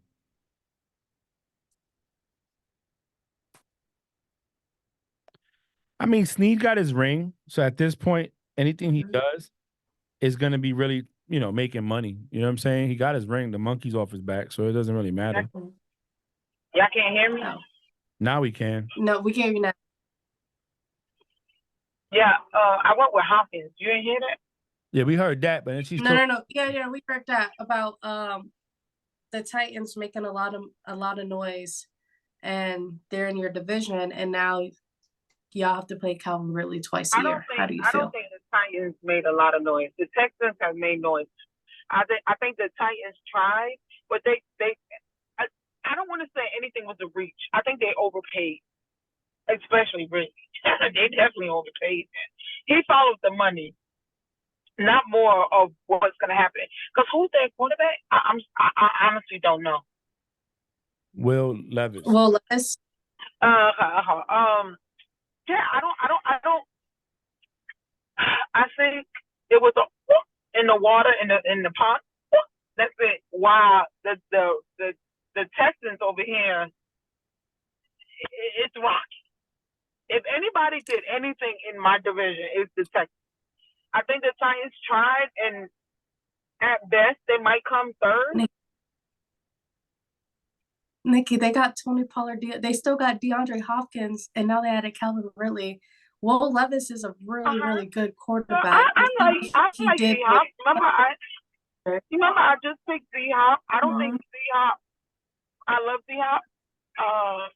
But after a while, age do catch up on you with certain things. So I don't know. Yes, I don't think to be competitive in your division. That's how I feel.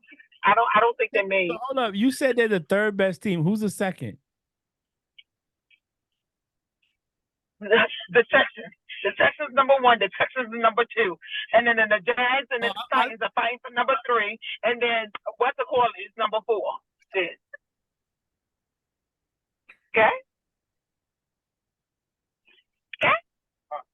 I felt the Colts isn't bad though.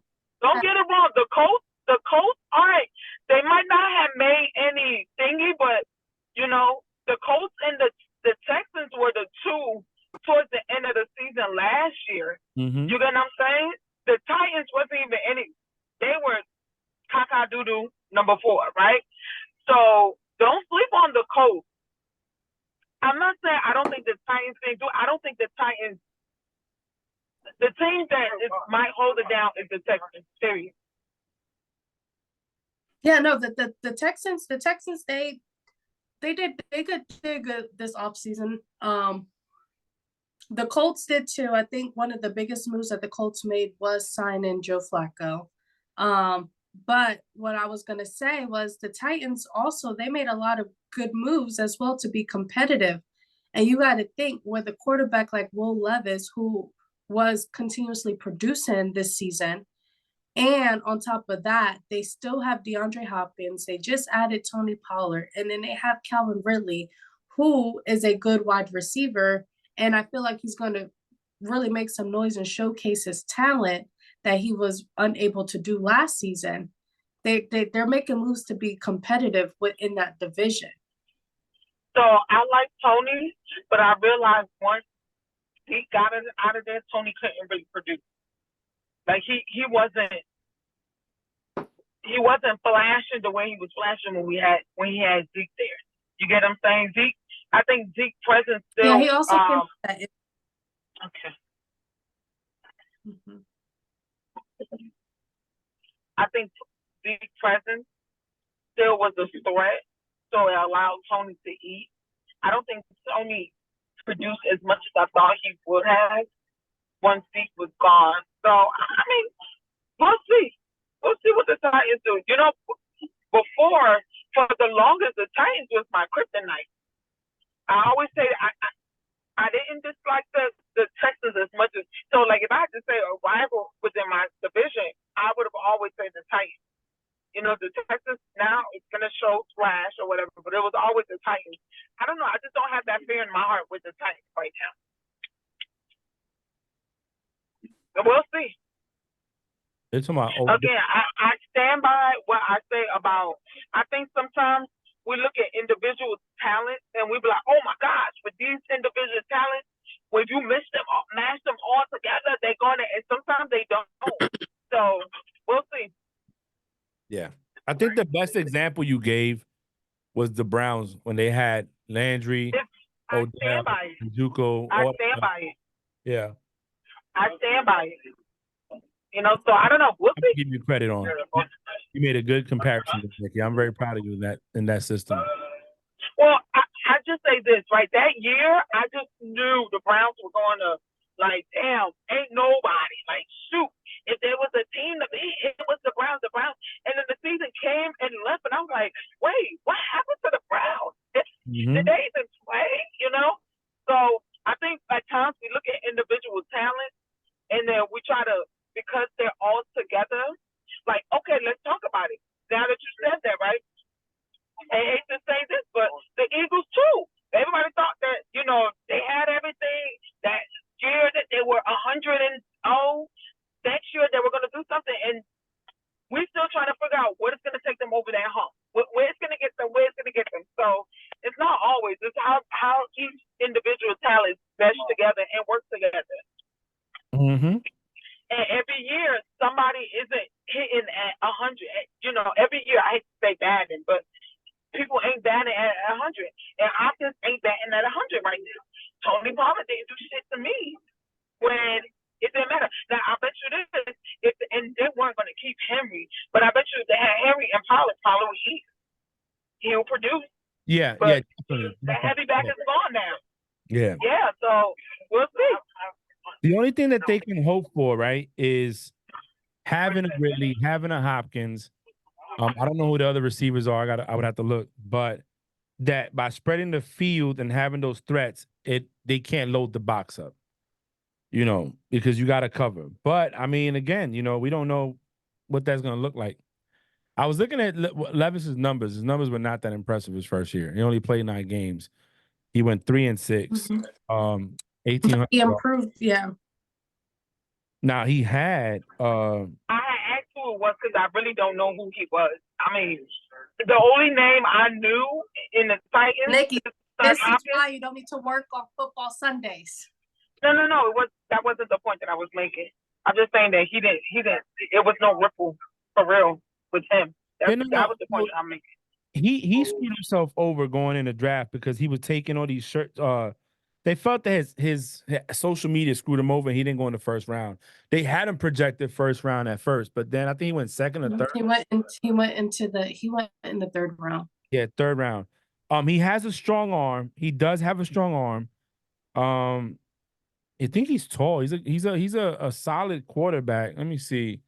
As far as his stature goes, he's 6'4", 230, got a strong arm. Went to Penn State, Kentucky. So we'll see. I mean, again, like Nikki said, you don't know what it's gonna look like until it looks like it. So, you know, I just want to see what she said this number 2 team was. That's really what it was. But she said Texans twice, so I'm with it. You know what I'm saying? Praise Jesus. No, I stand by that. I think the Texans is you know, they're the team to beat for all four of us. Shit, they competing with themselves right now. That's why they're number 1 and motherfucking number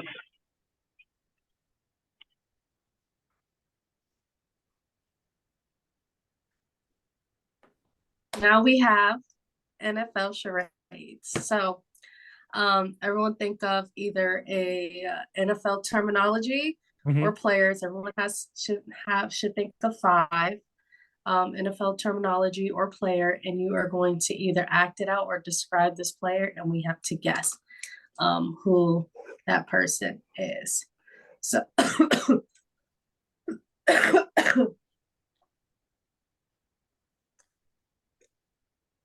who wants to go first? You want me to Okay. go first? Yeah, no, I got it. A terminology. Tell me Or a player. or a player, but this is gonna be a terminology. Mhm. You tell me who it is. Okay. Ready? Omaha, Omaha. Mhm. That's Omaha. At the line. That's Pat. Who? No, she said it's a terminology. Can you do that again? Omaha, Omaha. He's a player at the line. Oh, you said a terminology. But yeah, because I'm associating the terminology with the player. That's why. So then it's a player for thinking of. Okay, yeah, player then. Who is it?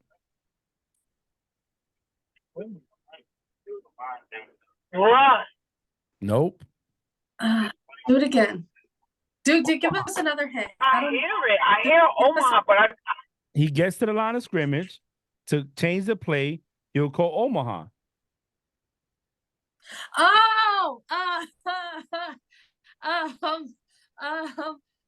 Peyton. Yes, Peyton. Right? Manning. Yes. It's Peyton.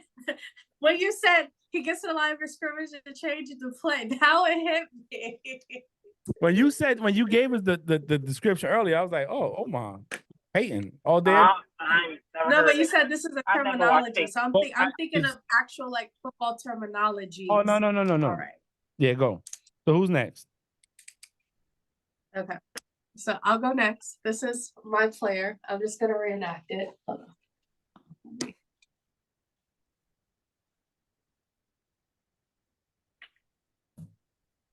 Oh, Ray Lewis. Nope. TJ. No, That's TJ Watt. TJ Watt when he gets. TJ Watt. Oh, you know what I was looking at? You know, Ray do the side and the kick. Yeah, Yeah. Ray does like the side one. TJ Yeah. just And then the kick. Yeah. Yeah. And then the kick. All right, got him. Go ahead, Nikki.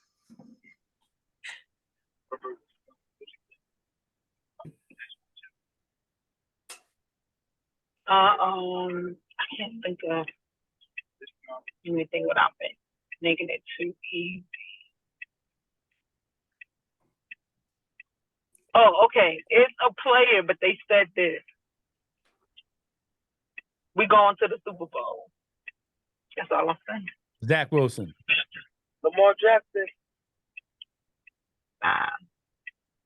No, Zach Wilson didn't say that. Vargas said that. Oh, he did. Yeah, my bad. They both short. Who?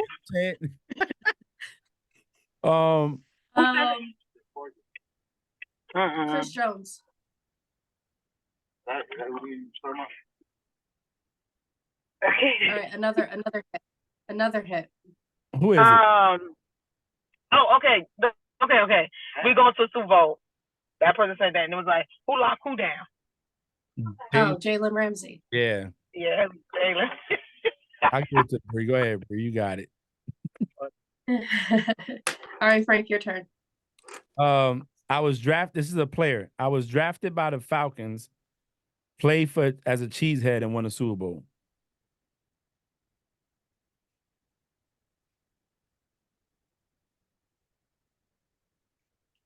I don't know.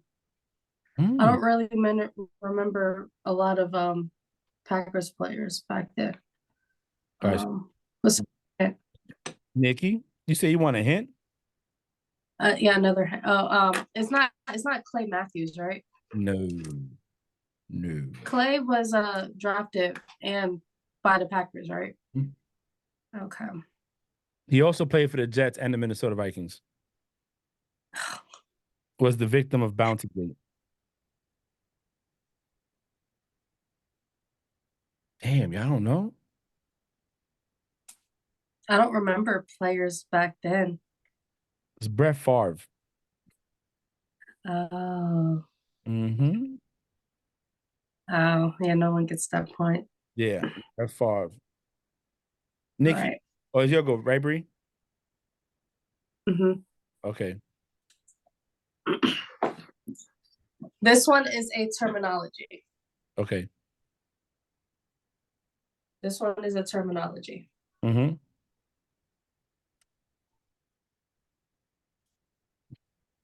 Holding offense. Whatever team, hold it. Whatever side, hold it. Yes, Holden. I give you both that point because Nikki's camera, her thing lags. All right, Nikki, your turn. Oh, thank you.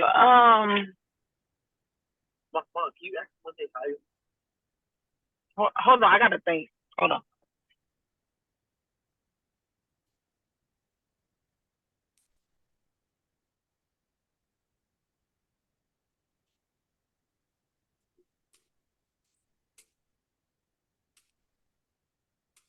I need to come up with two more.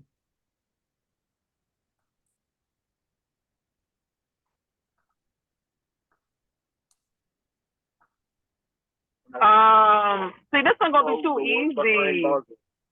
Okay, look. I'm only doing it because of Frank. Look, Bree. Patrick Mahomes. That's Patrick Mahomes.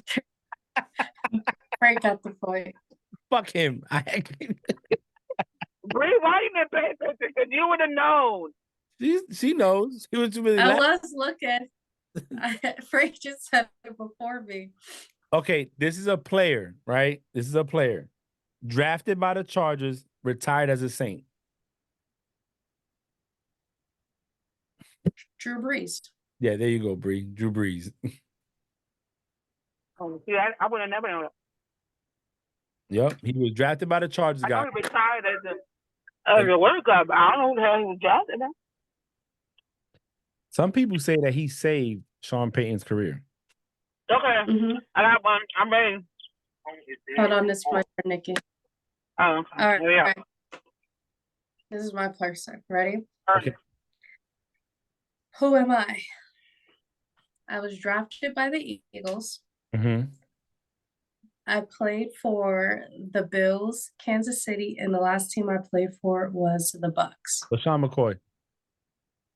Yes.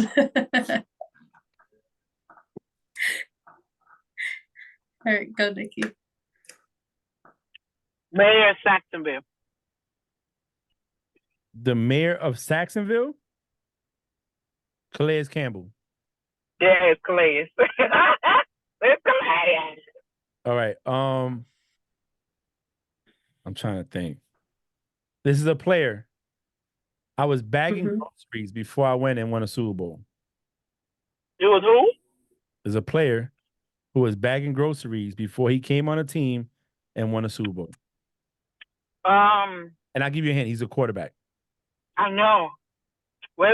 Oh my God. I know. Oh my God. I know who this is. I know too. Toby, who's this?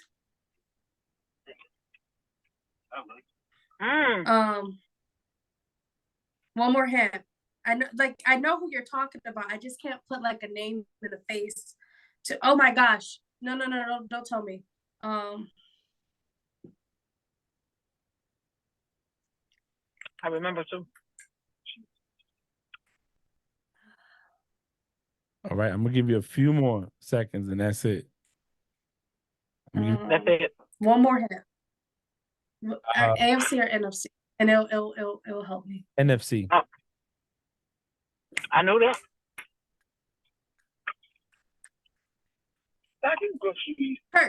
Kurt Warner. Yep, Kurt Warner. I guess that was like, it was Kurt, yeah. Kurt Cobain. Okay. My next person. Put that shit on. Put that shit on. CJ Stroud? No. Put that shit on. Put that shit on. It's his dad's. Put that shit on. Kirk Cousins?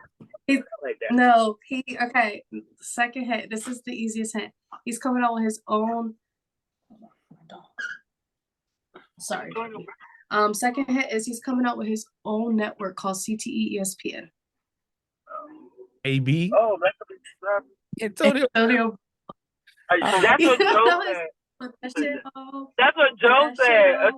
He was like, AB. Yeah, that's his But dad hold said. So Joe, hey, Joe gets the point. Joe gets the point. No.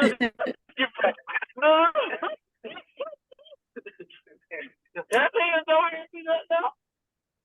All right. What's the last? So it's your go, Nikki. And then everyone has one more. what you got. Hold on. He comes in. Hey, I am one with the Jay right there. Hey, how about? Jay Rack.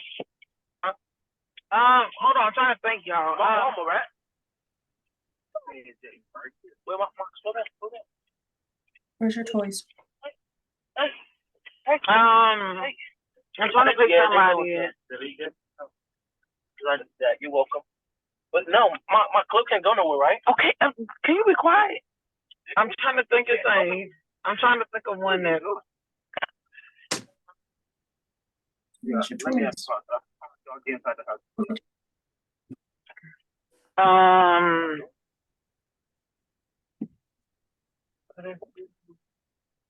Dude, this is hard. Let me think.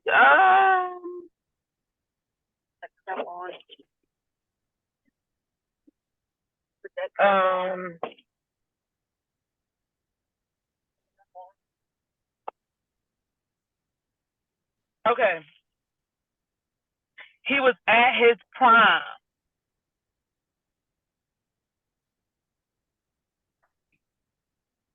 And then just decided to retire.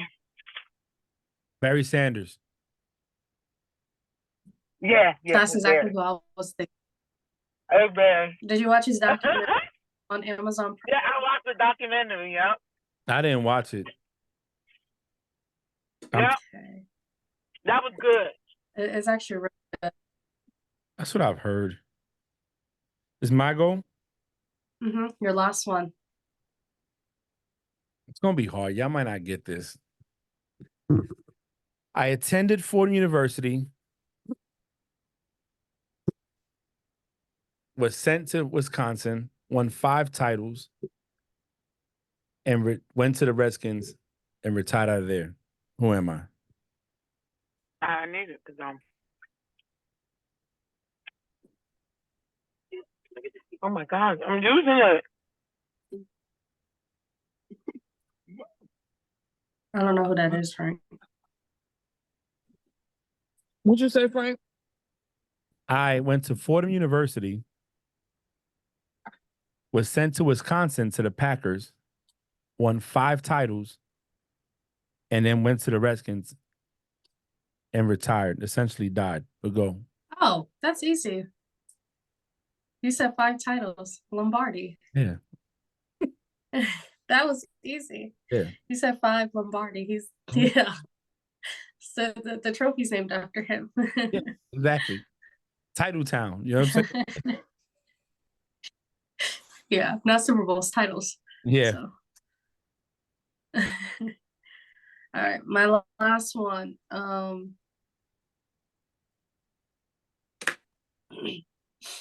don't know if you're gonna get it or not. He is a NFL player who also had a rap and boxing career. A quote from one of his rap songs is, "Man, I'm on point and I'm sharp, bruh. So every time you see me out, everybody gets starstruck. I wake up real early now, and I get the greens like it's Starbucks. My team day's full of starters, so y'all don't want to make a startup. To all my haters, man, I wish you well." It's called Lady Um, L. yes. I was gonna say he also just released his OnlyFans and is trying to get back into the NFL. No, when you said rapper and boxer, I already knew who it was. I Who was was it? Yeah, Le'Veon Bell. Le'Veon Bell. Mm. All right, Nikki, your last one. Make it count, girl. Okay. All right. Well, What are you eating? A cookie. a cookie. Um,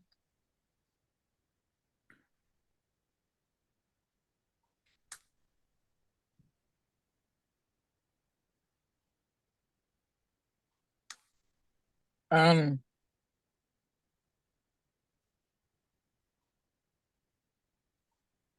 it's gonna be so easy. You never know. You might stump us. Mm-mm. I stole my trophy back.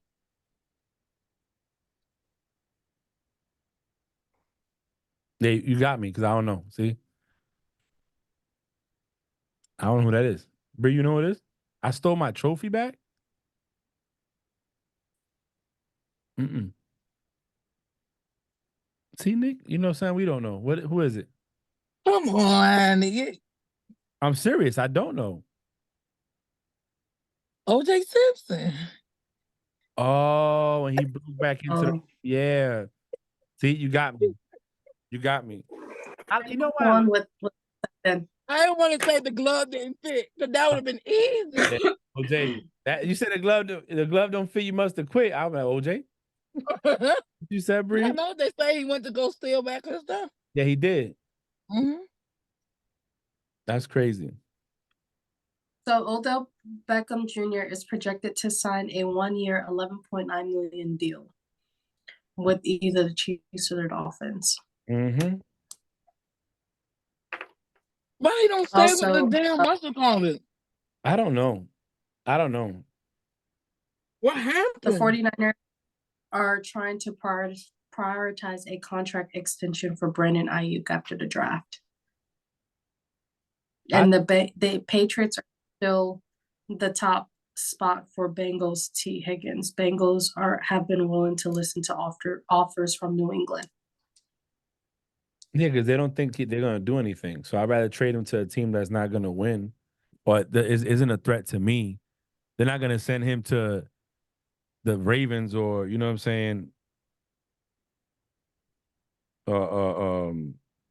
The Bengals, the Chargers, somewhere he could be effective. You know.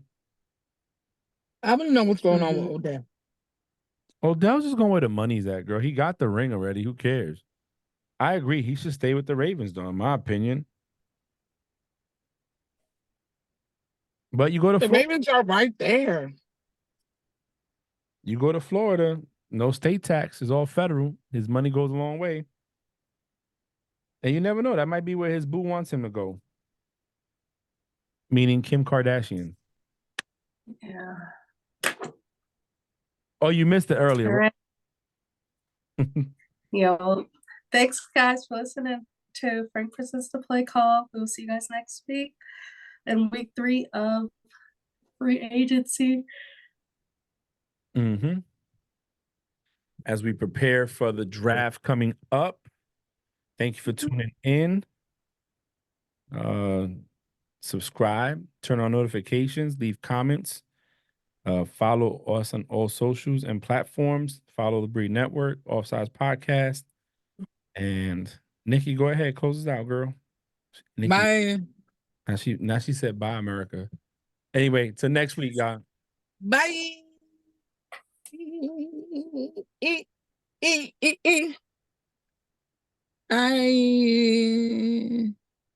Stop the recording.